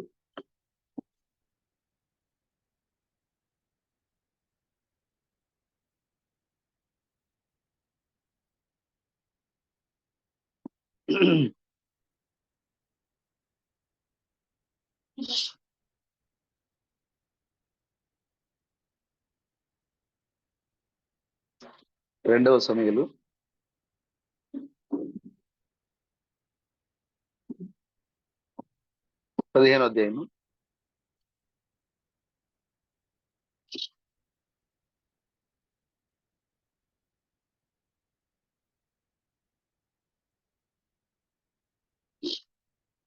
30వ వచనం,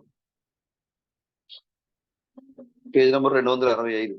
2వ సమయాలు 15:30. అయితే దావీదు ఒలీవ చెట్ల కొండ ఎక్కుచు ఏడ్చుచు తల కప్పుకొని పాదరక్షలు లేకుండా కాలి నడకను వెళ్ళెను. అతని యొద్దనున్న జనులందరూ తలలు కప్పుకొని ఏడ్చుచు కొండ ఎక్కిరి. అంతలో ఒకడు వచ్చి అబ్షాలోము చేసిన కుట్రలో అహీతోపెలు చేరి ఉన్నాడని దావీదునకు తెలియజేయగా, దావీదు యెహోవా అహీతోపెలు యొక్క ఆలోచనను చెడగొట్టమని ప్రార్థన చేసెను. ఆ దేవుని ఆరాధించు స్థలం ఒకటి ఆ కొండ మీద ఉండెను. వారు అచ్చటికి రాగా అర్కీయుడైన హూషై పై వస్త్రములు చింపుకొని తల మీద ధూళి పోసుకొని వచ్చి రాజును దర్శనం చేశాను. రాజు, నీవు నాతో కూడా వచ్చిన ఎడల నాకు భారముగా ఉంది. నీవు పట్టణమునకు తిరిగిపోయి, రాజా, ఇంతవరకు నీ తండ్రికి నేను సేవ చేసినట్లు ఇకను నీకు సేవ చేసేదనని అబ్షాలోముతో చెప్పిన ఎడల నీవు నా పక్షపు వాడవై ఉండి అహీతోపెలు యొక్క ఆలోచనలను చెడగొట్టగలవు. ఆమేన్. అపోస్తలుల కార్యములు. ఇవన్నీ కూడా గొప్ప విషయాల. తర్వాత మీరు ధ్యానిస్తున్నారు ఇంటి దగ్గర, మనం చదువుకున్న విషయాలు మరలా మీరు ధ్యానిస్తున్నారు బ్రదర్. మీరందరూ మౌనంగా ఉన్నారంటే చేయట్లేదని అర్థం. అపోస్తలుల కార్యములు 1వ అధ్యాయము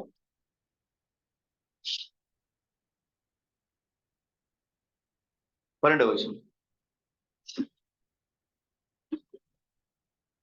అప్పుడు వారు ఒలీవల వనమనబడిన కొండ నుండి యెరూషలేమునకు తిరిగి వెళ్ళింది. ఆ కొండ యెరూషలేమునకు విశ్రాంతి దినమున నడవదగినంత సమీపమున ఉన్నది. వారు పట్టణములో ప్రవేశించి తాము బస చేయుచుండిన మేడ గదిలోనికి ఎక్కిపోయేది.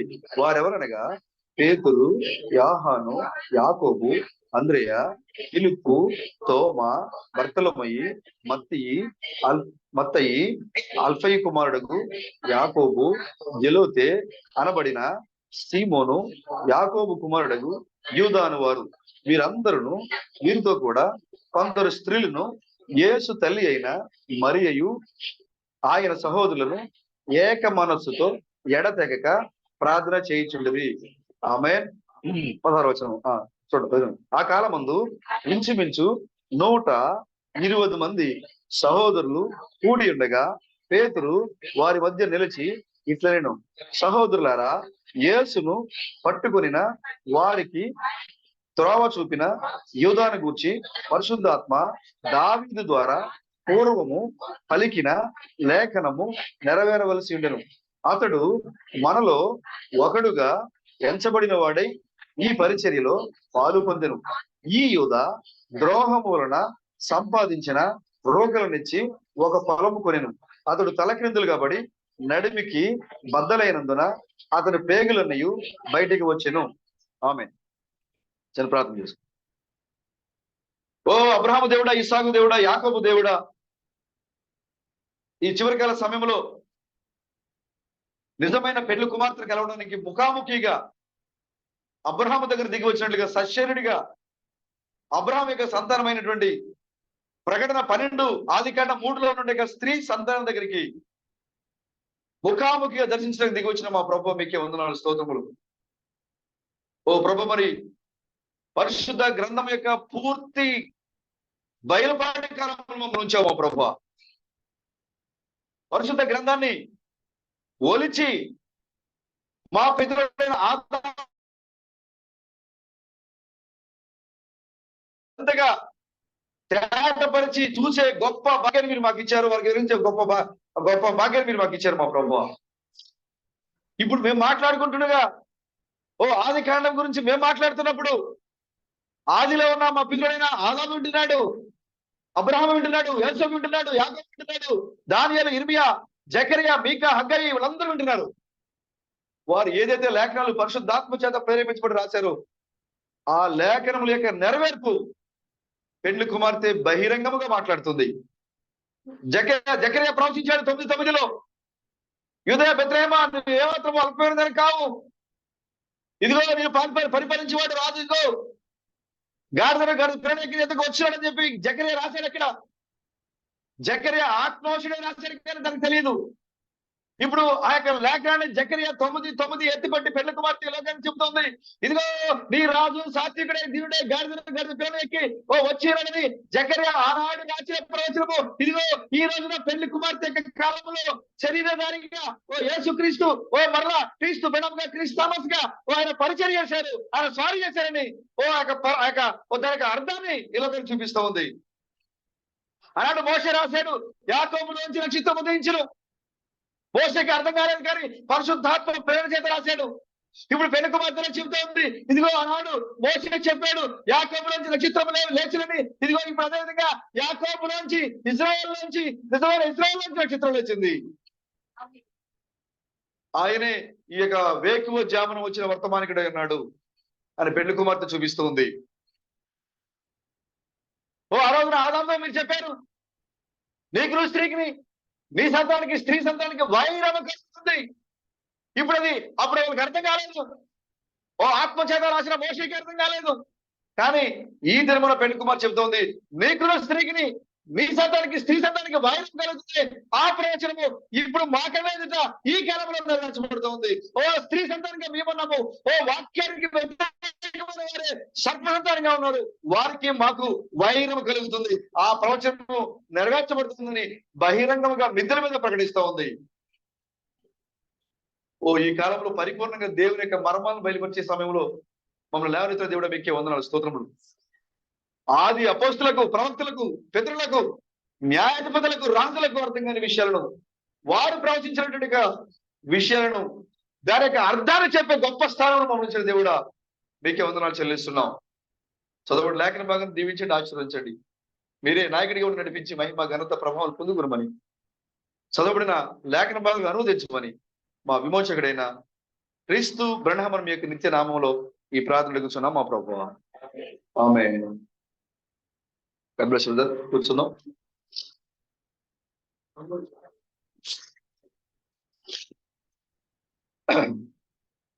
గొంతు కొంచెం సహకరించలేదు. కొన్ని మనము ఇంట్రడక్షన్ చూసుకొని మనం మళ్ళీ వారం చూద్దాం. ఇప్పటికే భాగాల మీద భాగాలు వచ్చింది, మళ్ళీ ఈదలు మళ్ళీ ఇంకో భాగం అవుతుంది. అయినా పర్వాలేదు, వాడి యొక్క ఉనికిని వాడిని తీసి మన రోడ్డు మీద నుంచి పెట్టాలి. అదే మన యొక్క చివరి పరిచర్య.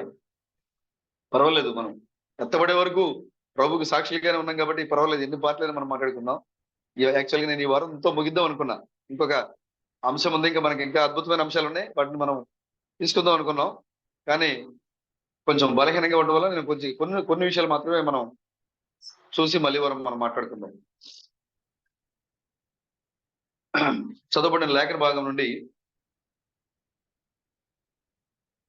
క్రీస్తు బ్రహ్మం సాతాను యొక్క ఆలోచనలు చెడగొట్టండి అనే అంశం. దావీదు ప్రార్థన చేశారు, యెహోవా అహీతోపెలు యొక్క ఆలోచనల్ని చెడగొట్టండి. దావీదు ప్రార్థన చేశాడు. అహీతోపెలు ఎవరు? దావీదు యొక్క రాజ్యములో మంత్రి. అహీతోపెలు అర్థం ఏంటి అంటే మూర్ఖుడైన వాడు, సహోదరుడు, వ్యతిరేకైన వాడు. అహీతోపెలు అర్థం ఏంటి? మూర్ఖుడైన సోదరుడు, వ్యతిరేకైన సోదరుడు అహీతోపెలు అనగా. ఇతను బత్షెబ, దావీదు యొక్క భార్య బత్షెబ యొక్క తాత.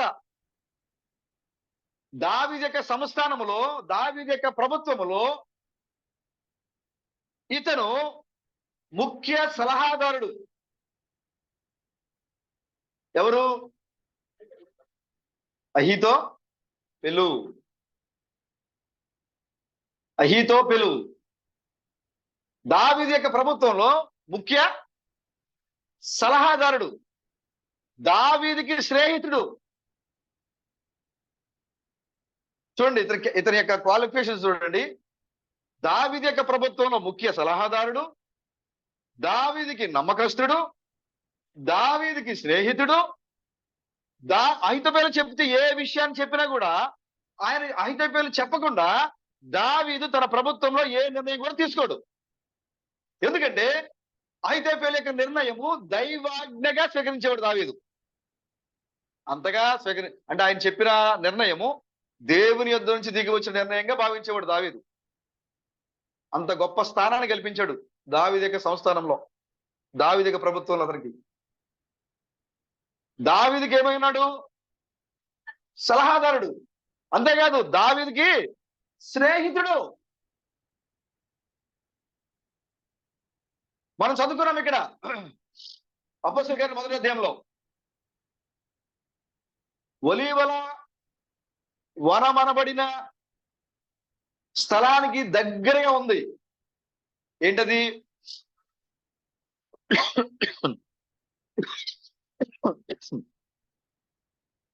ఒలీవల వనబడిన స్థలానికి దగ్గరగా ఉంది. ఏంటది? ఏం చెప్పాలి? చదువుకున్నాం కదండి. ఇప్పుడే చదివించింది మర్చిపోతే ఎలాగా? మేడగది. మేడగది 120 మంది మేడగదిలోకి వెళ్ళారు కదా. 120 మంది ఎక్కడికి వెళ్ళారు? చూడండి, అపొస్తలుల కార్యాలు 1వ అధ్యాయము 12వ వచనము.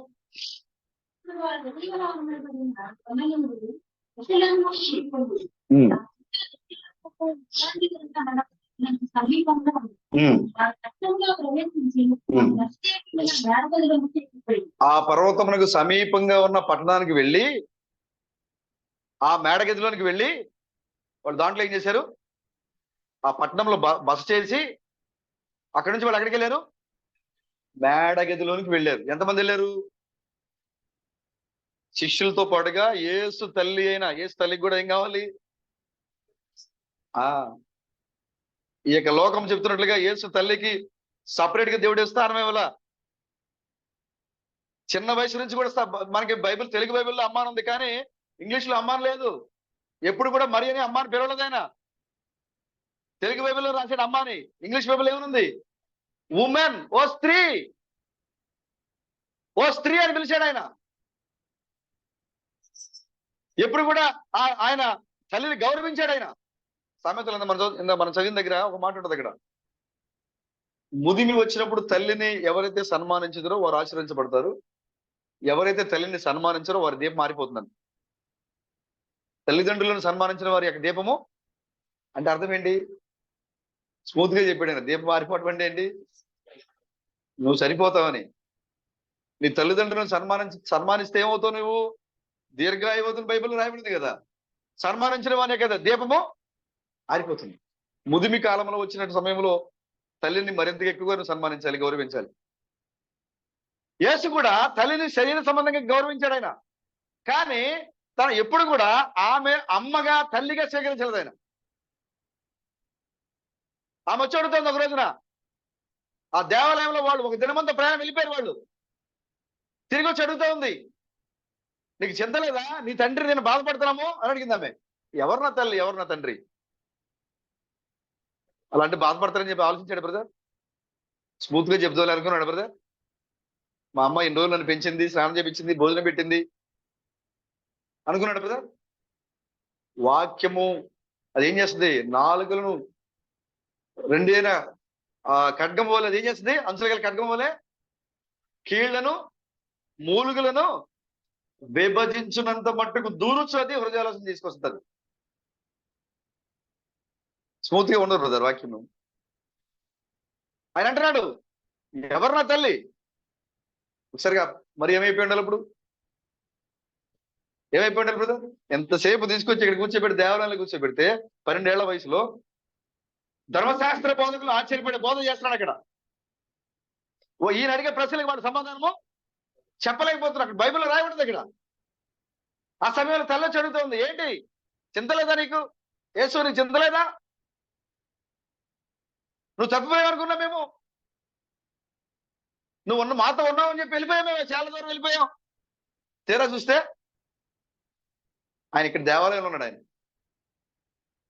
మరీ దగ్గర లేడు. ఆయన ఎక్కడున్నాడు? ఆయన దేవాలయంలో ఉన్నాడు. ఓ ఆశ్చర్యం చెప్తున్నాం మేము. నువ్వు మరీ దగ్గర ఉంటే కనుక యేసు మరీ దగ్గర లేడు. సీరియస్ చెప్తున్నాం, యేసు సంఘంలో లేడు. యేసు సులభ. నువ్వు ప్రయాణం చేసుకుంటూ వెళ్ళిపోతావు నీతో ఉన్నాడు అనుకుని. ఈ సంఘాలన్నీ కూడా యేసు మాతో ఉన్నాడని, అన్ని సంఘాలు, అన్ని సంఘ శాఖలు యేసు మాలో ఉన్నాడు, యేసు మాతో ఉన్నాడని వాళ్ళు వెళ్ళిపోతున్నారు. కానీ ఆయన తన మందిరంలో ఉన్నాడు. ఆయన శాస్త్రులు, పరిశీలన, సదుకేలు ఆశ్చర్యపడే విధంగా ఆయన బోధ చేస్తున్నాడు. సొలొమోను దేవాలయంలో ఉండే ఆయన. ఆమె తిరిగి వచ్చి అంటా ఉంది, అయ్యా నీకు చింత లేదా? నీకు చింత లేదా? మేము వెళ్ళిపోయాం అని అన్నాడు. ఎవరు నా తల్లి, ఎవరు నా తండ్రి? నా తండ్రి యొక్క చిత్తము చేయవాడు, నా యొక్క వాక్యాన్ని వెంబడించేవాడే, తండ్రి యొక్క వాక్యాన్ని వెంబడించేవాడే నా తల్లి మరియు హల్లెలూయా. ఎక్కడైనా తీసుకెళ్ళదు. అక్కడ యేసు తల్లి మరియ కూడా మేడగదిలోకి వచ్చింది. నేను ఆయనకి అన్నాను, ఆయన గర్భాన్ని ఇచ్చాను, గర్భం ద్వారా, నా గర్భం ద్వారా ఆయన వచ్చాడు కాబట్టి నేను మేడగదిలో రావడం ఏంటి? పేతురు నువ్వు వెళ్ళు, నాకు అక్కడ అందా. పరలోకం కావాలంటే మేడగదిలోకి వెళ్ళాలి బ్రదర్. నీకు పరలోకం కావాలంటే నువ్వు ఎక్కడికి వెళ్ళాలి? నువ్వు మేడగదిలో ఉన్నావా, సంఘంలో ఉన్నావు? ఇప్పుడు ఈనాడు ఏదైతే మేము అత్యున్నతమైన సంఘం అని పిలుస్తున్నారో వారు ఎక్కడుండాలి? ఎక్కడుండాలి వాళ్ళు? పరిశుద్ధాత్మను పొందుకొని ఇదిగో ప్రపంచము కదిలించే పరిచయం నువ్వు చేయాలంటే నువ్వు ఎక్కడుండాలి? ఇప్పుడు మేడగదిలో ఉండాలి నువ్వు. ఆ మేడగది యెరూషలేముకి దగ్గరగా ఉన్న సమీపంగా.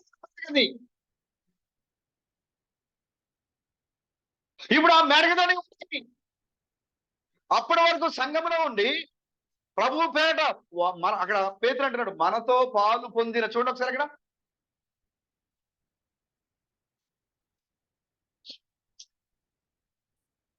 15 వచనం. ఎంతమంది ఉన్నారు మేడగదిలో? 120 మంది మేడగదిలో ఉన్నారు.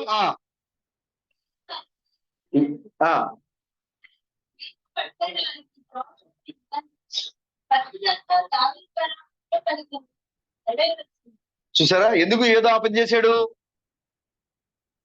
దావీదు ఏదైతే పరిశుద్ధాత్మ ద్వారా ముందుగా పలికాడో ప్రవచనాన్ని, ఆ లేఖనము నెరవేరవలసి ఉంది కాబట్టి యూదా క్రీస్తును పట్టుకున్న వారికి మార్గం చూపించాడు.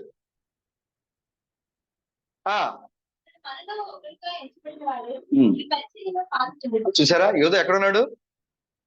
మనలో ఒకటిగా ఎంచబడిన వాడై, అపోస్తులుడిగా ఎంచబడిన వాడై, సంఘంలో పరిశుద్ధంగా ఎంచబడిన వాడై, అపోస్తుల పరిచర్యలో పాలు పొందుకున్న వాడై, మనలో ఒకరిగా అతను ఎంచబడ్డాడు. సంఘము మేడగదిలోకి వెళ్ళేంత వరకు, ఓ సహోదరా సహోదరి, సంఘము మేడగదిలో వెళ్ళేంత వరకు ఇలాంటి ఇస్కరియోతు యూదాలు సంఘంలో ఉంటారు. కానీ ఎప్పుడైతే సంఘము మేడగదిలోకి వెళుతుందో ఇస్కరియోతు యూదా మేడగదిలో లేడు.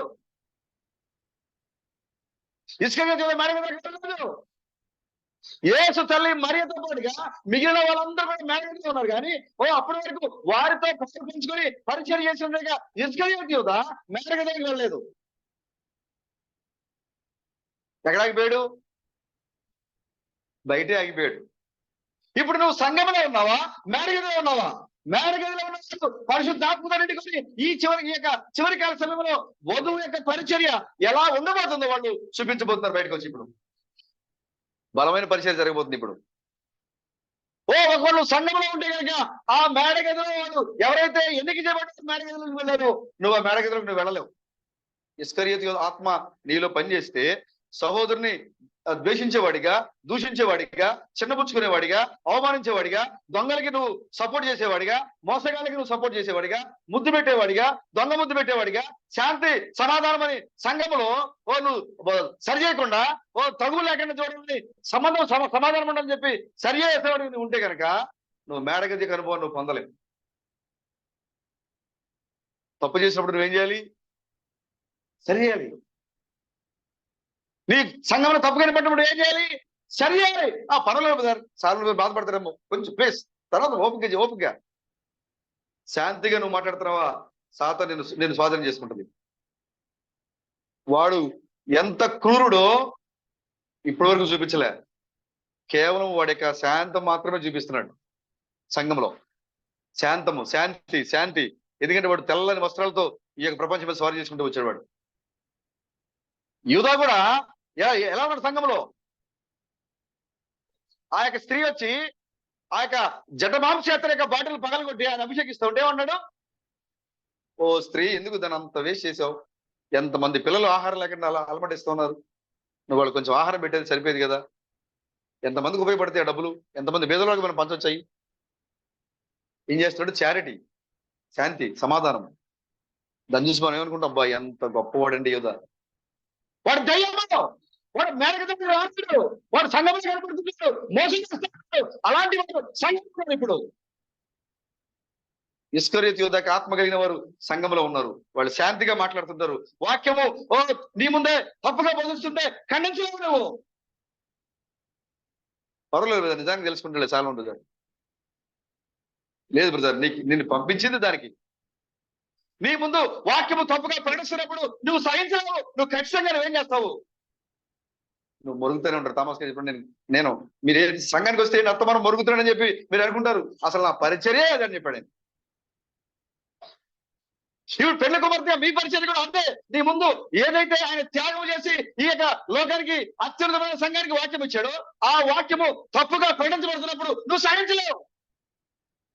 ఒక క్రూరమైన తొడల సంఘానికి వచ్చి ఎత్తుకొని పోతా ఉంటే నువ్వు సహించలేవు. నువ్వేం చేస్తావు? అక్కడ నిలబడి ఆ గొర్రె మందల్ని కాపాడి వేట కుక్కలకు నువ్వు మొరుగుతుంటావు. ఆయన ఎందుకు ఆ విధంగా అరిచాడంటే ఆయన కూడా ఆ వేట కుక్కలో భాగంగా ఉన్నాడు కాబట్టి ఆయన కూడా ఏం చేశాడు అక్కడ? తోడేలు వస్తా ఉంది, మీరు జాగ్రత్తగా ఉండండి, మీరు మందను విడిచి బయటికి రావద్దు, మీరు మందలోనే ఉండండి. మీరు మందను విడిచి బయటకు వస్తే అదేం చేస్తుంది? వెళ్ళిపోతుంది.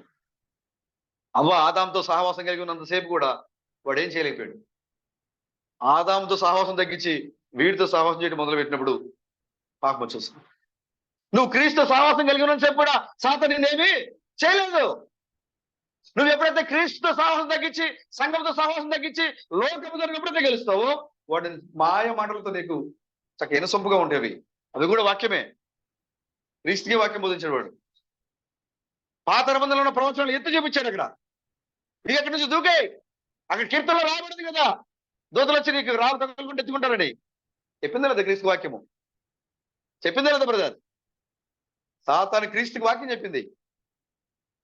ఈ యొక్క క్రైస్తవ సమాజం అనుకుంటున్నట్లుగా సాతాను అంటే ఏదో నల్లగా ఉండి ఎక్కడ సంఘానికి దూరంగా లేనివాడు, వాడు తెల్లని వస్త్రాలు ధరించుకొని ఓ సహోదరుడు వల్ల సహోదరి వల్ల సంఘంలో కూర్చుంటాడు. వాడు ఓ గొర్రె యొక్క చర్మానికి క్రూరమైన తొడలుగా లోపల కూర్చుంటారు వాళ్ళు. ఈ యొక్క ఇస్కరియోతు యూదా కూడా అలాగే లోపలే కూర్చున్నాడు. శాంతి, సమాధానము, ఓ వాక్యాన్ని తప్పుదోవ పట్టించడము, డబ్బులు, పేదవాళ్ళు, ఇదే పరిచయం వాడు. కోశాధికారిగా ఉన్నాడు, చదువు కలిగిన వాడిగా ఉన్నాడు, డబ్బు కలిగిన వాడిగా ఉన్నాడు, తెలివి కలిగిన వాడిగా ఉన్నాడు, యుక్తి కలిగిన వాడిగా ఉన్నాడు. అక్కడున్న వారందరిలో శిష్యులందరికంటే ఎక్కువ చదివిన వాడు, ఎక్కువ డబ్బు ఉన్నవాడు కాబట్టి, తెలివైనడు కాబట్టి ట్రెజరీ పోస్ట్ ఇచ్చారు అతనికి సంఘంలో. అంటే డబ్బు మీద అధికారం ఇచ్చాడు అతనికి. సంఘంలో ఎంత డబ్బు వచ్చింది, ఎలా ఖర్చు పెట్టాలి, ఇదంతా చూసేది ఎవరు? ఆ సంచి ఆయన దగ్గరే ఉండదు, డబ్బు సంచి. దోచుకునేవాడు దాంట్లో ఉన్న సొమ్ముని. సంఘానికి కలిగినట్టు దోచుకునేవాడు దాంట్లోది. వాడు దొంగ, వాడు ద్రోహి. యేసుక్రీస్తుకి వాడు స్నేహితుడిగా ఉన్నాడు. నా చెల్లికాడా అని పిలిచాడు ఆయన. ఇక్కడ ఇక అహీతోపెలు కూడా దావీదుకి ఎలా ఉన్నాడు? స్నేహితుడు. స్నేహితుడు. బత్షెబ యొక్క తాత. బత్షెబ యొక్క తాత దావీదు అతను ఎంతగా గౌరవించాడంటే, ఆ యొక్క అహీతోపెలు చెప్పే మంత్రిగా ఉన్నాడు ఆయన, సలహాదారుడిగా ఉన్నాడు ఆయన. ఆయన చెప్పే మాట దేవుని యొద్ద నుంచి ఇతని ద్వారా దేవుడు నాతో మాట్లాడుతున్నాడు అంతగా తీసుకునేవాడు దావీదు. ఎక్కడ కూడా ఎప్పుడు కూడా తోసేలేదని. కానీ ఇతను ఎవరంటే నిమ్రోదు ఆత్మ, ఘట సర్పం యొక్క ఆత్మ అతనిలో ఉంది. ఎవరిలో? అహీతోపెలు ఆయనలో ఉంది. దావీదుకి స్నేహితుడిగా నటిస్తున్నాడు, సలహాదారుడిగా నటిస్తున్నాడు. కానీ వెనకుండి కుట్ర చేస్తున్నాడు. ఏదో విధంగా ఈ రాజుని పట్టించాలి, ఈ రాజుని చంపించాలి. ఓ అక్కడ యూదా కూడా రాజుకి సమీపంగా ఉన్నాడు, స్నేహితుడిగా ఉన్నాడు. కానీ వెనకేం చేస్తున్నాడు? కుట్ర చేస్తున్నాడు. ఇస్కరియోతు యూదాలో ఏ ఆత్మ ఉందో ఇక్కడ అహీతోపెలులో కూడా అదే ఆత్మ పనిచేస్తుంది. ఇక్కడ యూదా క్రీస్తుకి సమీపంగా ఉన్నాడు, స్నేహితుడిగా ఉన్నాడు. సమీపంగా ఉండి అటువైపున వాళ్ళతో డబ్బుతో మంత్రాలు చేస్తున్నాడు. నేను పట్టిస్తాను, కూలిపోవాలైనా రాజు యొక్క సింహాసనం వేరే వాళ్ళకి అప్పగించాలి. ఇక్కడ ఈ యొక్క రాజు దగ్గర దావీదు దగ్గర కూర్చున్న ఈ యొక్క వ్యక్తి కూడా స్నేహితుడిగా ఉన్నాడు, సలహాలు ఇస్తున్నాడు. కానీ దావీదు యొక్క సింహాసనాన్ని కూల్చేయాలి. పక్కనే కూర్చున్నాడు బ్రదర్. సాతానుకు మనం చెప్తున్నాము, సాతాను ఇప్పుడు దాకా ఈ లోకాన్ని నువ్వు మోసం చేశావు, కానీ ఎన్నిక చేయబడిన సంఘాన్ని, వధువుని నువ్వు మోసం చేసావు. నీ ముసుగు చిరిగిపోయింది. నువ్వు ఎక్కడున్నావో, ఏమైపోయావో, ఎలా వెళ్ళిపోతున్నావు మాకు అర్థమైపోయింది. ఇప్పుడు నువ్వు చేసే ప్రతి ప్లాన్, నీ యొక్క ప్రత్యేక ఆలోచన క్రీస్తు ప్లాన్, సాతాను యొక్క ప్రత్యేక ఆలోచన జరుగుతుంది. వాడు నీ మీద ప్లాన్ చేస్తున్నాడు ఏదో చేయాలని. కాబట్టి ఇప్పుడు నువ్వేం చేయాలి? ఇప్పుడు ప్రభుని ఏం అడగాలి? ఇప్పుడు నువ్వు, ప్రభువా, దావీదు పక్కనే కూర్చుని ప్లాన్లు చేస్తున్నాడు. అబ్షలోము తిరుగుబాటు చేశాడు. ఎప్పుడైతే అబ్షలోము తిరుగుబాటు చేసిన సంగతి తెలిసిందో మొట్టమొదటిగా వెళ్ళిన వాడు ఎవరంటే ఎవరు వెళ్ళారు? ఇతనే హుషై వెళ్ళలేదు. అహీతోపెలు వెళ్ళి తర్వాత దావీదు పంపించాడు హుషైని, నువ్వు నా పక్షంలో వెళ్ళి అక్కడ, నువ్వు నా పక్షంలో వెళ్ళి అక్కడ ఉండి నాకు సలహాలు ఇవ్వు. అక్కడ ఈ యొక్క అహీతోపెలు వెళ్ళి అక్కడ అబ్షలోముతో కలిసి దావీదు యొక్క రాజ్యాన్ని కూల్చివేయడానికి ఎలాంటి ప్లాన్లు వేయాలో, ఎందుకంటే సలహాదారు కదా, తెలివిగా కదా, ఈ యొక్క సలహాలన్నీ కూడా ఎవరికి ఇస్తున్నాడు? అబ్షలోముకి ఇస్తున్నాడు. ఎలా కూల్చేయాలి, ఎలా ఏం చేయాలి చెప్తున్నాడు. నీ తండ్రి యొక్క ఉపపత్నులను నువ్వు వెళ్ళి పాడు చేయి, సలహాలు ఇస్తున్నాడు. ఆ అబ్షలోము అదే చేశాడు. వెళ్ళి అబ్షలోము మరింత పాపం చేసేలాగా, అబ్షలోము దావీదు యొక్క రాజ్యాన్ని మరింతగా స్వాధీనం చేసుకునేలాగా ఏం చేస్తాడు ఇతను? సలహాలు ఇస్తున్నాడు. దావీదుకి మాట వినబడింది, ఆయన ఏడ్చుకుంటూ వెళ్తున్నాడు ఆయన కొండకి. అప్పటికే కుమారుడు చాలా భూభాగాన్ని స్వాధీనం చేసుకున్నాడు, చాలా రాజ్యాన్ని స్వాధీనం చేసుకున్నాడు. ఆ సమయంలో దావీదుకి మాట వినబడింది, ఇదిగో నాకు నమ్మకంగా ఉండి నా రాజ్యంలో మంత్రిగా ఉన్నటువంటి, నాకు స్నేహితుడిగా ఉన్నటువంటి, నాకు సలహాదారుగా ఉన్నటువంటి నా యొక్క స్నేహితుడు అహీతోపెలు కూడా హూషేకు చెప్తున్నాడు. అయ్యో, దాంతో ఆయన కూడా కలిసిపోయాడు. అప్పుడు వెంటనే దావీదు అక్కడ ఏమన్నాడు? యెహోవా అహీతోపెలు యొక్క ఆలోచనలు చెడగొట్టాడు. ఎందుకంటే వాడు యుక్తి కలిగిన వాడు, ప్లాన్లు అన్ని డిఫరెంట్ గా ఉంటాయి. కాబట్టి మీరు వాడి ప్లాన్ని చెడగొట్టండి. నా రాజ్యాన్ని కోవడానికి అబ్షలోముకి సలహాలు ఇస్తున్నాడు, కాబట్టి అతని యొక్క ప్లాన్లను చెడగొట్టండి మీరు. దేవుడు దావీదు యొక్క ప్రార్థన విన్నాడు. హల్లెలూయా. దేవుడు ఎవరిని వాడుకున్నాడు తెలుసా? హుషేని వాడుకున్నాడు. ఇప్పుడు దేవుడు, నువ్వు కనుక ఖచ్చితంగా, ప్రభువా, ఇదిగో సాతాను నన్ను హింస పెట్టడం చూస్తుంది, శోధన పెట్టడం చూస్తుంది, వాడి యొక్క ప్రతి ఆలోచన నువ్వు చెడగొట్టని తీసుకుని, వాడి యొక్క ఆలోచన చెడగొట్టని నువ్వు ఎప్పుడైతే అడుగుతావు, నీ యొక్క నీ పక్షాన ప్రార్థన చేయడానికి ఒక వ్యక్తి మధ్యవర్తిగా రాబోతున్నాడు ఆయన. హల్లెలూయా. వాడి యొక్క ప్రతి ప్లాన్ ని చెడగొట్టడానికి నీకు ఒక మధ్యవర్తి ఉన్నాడు ఇక్కడ. అతను మందసం దగ్గర నిలబడినాడు ఆయన, మందసాన్ని ఎరిగినాడు ఆయన, రాజుకి సమీపంగా ఉన్నాడు ఆయన. హూషై దావీదు యొక్క స్నేహితుడు. ఈ యొక్క అహీతోపెలు కూడా దావీదుకి స్నేహితుడే, కానీ ద్రోహం చేసే స్నేహితుడు ఇక్కడ. కానీ ఇక్కడ దావీదుకి నమ్మకమైన స్నేహితుడు. హల్లెలూయా. యెహోషువ నమ్మినట్టుగా దేవుడు ఎవరిని కూడా నమ్మలేదు బ్రదర్. ఈ చివరికాల సమయంలో క్రీస్తు థామస్ నమ్మినట్లుగా దేవుడు మరి ఏ వ్యక్తిని కూడా నమ్మలేదు దేవుడు. అందుకోసమే బైబిల్లో వ్రాయబడిన ప్రతి మర్మాన్ని ఆయన ద్వారా ఈ లోకానికి బయలుపరిచాడు ఆయన. హూషై అహీతోపెలు యొక్క ఆలోచనలు చెడగొట్టడానికి దేవుడు వాడుకున్న సాధన. దావీదు ప్రార్థన చేశాడు. ఆ రోజున దావీదు ప్రార్థనగా మొదలుచ్చిన అదే దేవుడు నీతో ఉన్నాడు ఈ రోజున. నువ్వు ఖచ్చితంగా నీ ముందు నిలబడింది సాతాను ఆలోచన ఏదైనా సరే, నువ్వు ప్రార్థన చేస్తే చెడగొట్టడానికి సిద్ధంగా ఒక వ్యక్తి రంగం మీద రెడీగా ఉన్నాడు అక్కడ. నువ్వు అడగడమే ఆలస్యం బ్రదర్. హల్లెలూయా. చూడండి, అప్పటి వరకు సంఘంలోనే ఉన్నాడు యోధ, కానీ మేడగదిలోకి వెళ్ళి పరిశుద్ధాత్మను పొందుకోవాల్సిన సమయం వచ్చేసరికి యూదాలు ఉంటారు సంఘంలో, మేడగది యొక్క అనుభవం వారికి రాదు బ్రదర్. ఇప్పుడు సంఘము మేడగది యొక్క అనుభవాన్ని పొందుకోబోతుంది. ఇప్పుడు సంఘం మేడగదిలోకి వెళ్ళబోతుంది. ఇప్పుడు అందుకోసమే యూదా ఆత్మ కలిగిన వారందరూ కూడా సంఘం నుంచి ఏమైపోవాలి? ఇప్పుడు జారిపోవాలి. వీళ్ళు జారిపోయిన గురించి మీరు బాధపడాల్సిన అవసరం లేదు. సంఘంలో ఇద్దరు చాలు, ఒకటి చాలు. ఆ స్తంభానికి, ఆ రేఖలకి, ఆ గోడకే మనం వర్తమానం చెప్తాము. దేవుడు వాటి ద్వారా విశ్వాసం సమర్థుడు మన దేవుడు. మనం భయపడాల్సిన అవసరం లేదు. సంఘం వెళ్ళిపోయింది, సతీష్ గారు గట్టిగా మాట్లాడితే మానేస్తాడేమో, పర్వాలేదు. వాక్యం ఉన్నట్టుగా బోధించడమే మన యొక్క పని. ఒకవేళ నీళ్ళు కొరతైనప్పుడు సరి చేసుకోలేని ఆత్మ నీళ్ళు లేకపోతే నువ్వు ఇస్కరియోతు యోధావే, నువ్వు వెళ్ళిపోతావే మంచిది. నువ్వు వెళ్ళినప్పుడే సంఘము మేడగదిలోకి వెళ్తుంది. హల్లెలూయా. ప్రభుకి స్తోత్రం అడగాక. సహోదరులరా, మీరు ఖచ్చితంగా ప్రభువుని అడగండి. ప్రభువా, క్రీస్తుపడిన ప్రభువా, సాతాను యొక్క ఆలోచనలు నా ఎడల చెడగొట్టండి. వాడు ఏం చేస్తున్నాడు? వాడు నా కుటుంబంలో చిచ్చుపడని చూస్తున్నాడు, వాడికి ఆలోచన చెడగొట్టండి. ఇదిగో నా శరీరాన్ని రోగంతో నింపాలని చూస్తున్నాడు, వాడికి ఆలోచన చెడగొట్టండి. ఇదిగో సంఘాన్ని గర్భించి చేయాలని చూస్తున్నాడు, వాడికి ఆలోచన చెడగొట్టండి. వాడి యొక్క ఆలోచన చెడగొట్టేవాడు నీ మధ్యలోనే ఉన్నాడు సహోదరుడా. హల్లెలూయా. ఆయన నీ మధ్యలో నిలిపాడు. ఆ మధ్యవర్తి మనతో ఉన్నాడు ఆయన. సాతానుని వాడి యొక్క ఆలోచన చెడగొట్టే వ్యక్తి ఖచ్చితంగా దేవుడు రంగం మీద ఎప్పుడు ఆయన ఉంచాడు. ఆయన ప్రతి కాలంలో ఉంచాడు ఆయన. కాబట్టి మీరు సిద్ధంగా ఉండి మీరు ప్రభువుని అడగండి. ప్రభువా, సాతాను యొక్క ఆలోచనలను చెడగొట్టే వ్యక్తిని మా కోసం పంపించేది మీకు కొందరాలు చెడగొట్టండి. ఆనందంగా ఉన్నారు బ్రదర్. హల్లెలూయా. మీరు అడిగితే చాలు, వాడి యొక్క ఆలోచనలను చెడిపోతాయి బ్రదర్. దావీదు దేవునికి ఇష్టమైన వాడు ప్రార్థించాడు ఆయన. కాబట్టి దేవుడు దావీదు యొక్క ప్రార్థనకి బదులు ఇచ్చాడు. ఆయన హూషైని పంపించాడు. అహీతోపెలు ఒక సలహా ఇచ్చాడు అక్కడ. దావీదు అలసిపోయి ఉన్నాడు, ఆహారం లేదు, ప్రయాణం చేస్తున్నాడు, అరణ్యంలో ఉన్నాడు, ఒంటరిగా తక్కువ మంది జనాభాతో ఉన్నాడు. ఇప్పుడు కనుక మనం వెళ్తే దావీదుని సులువుగా చంపేయచ్చు.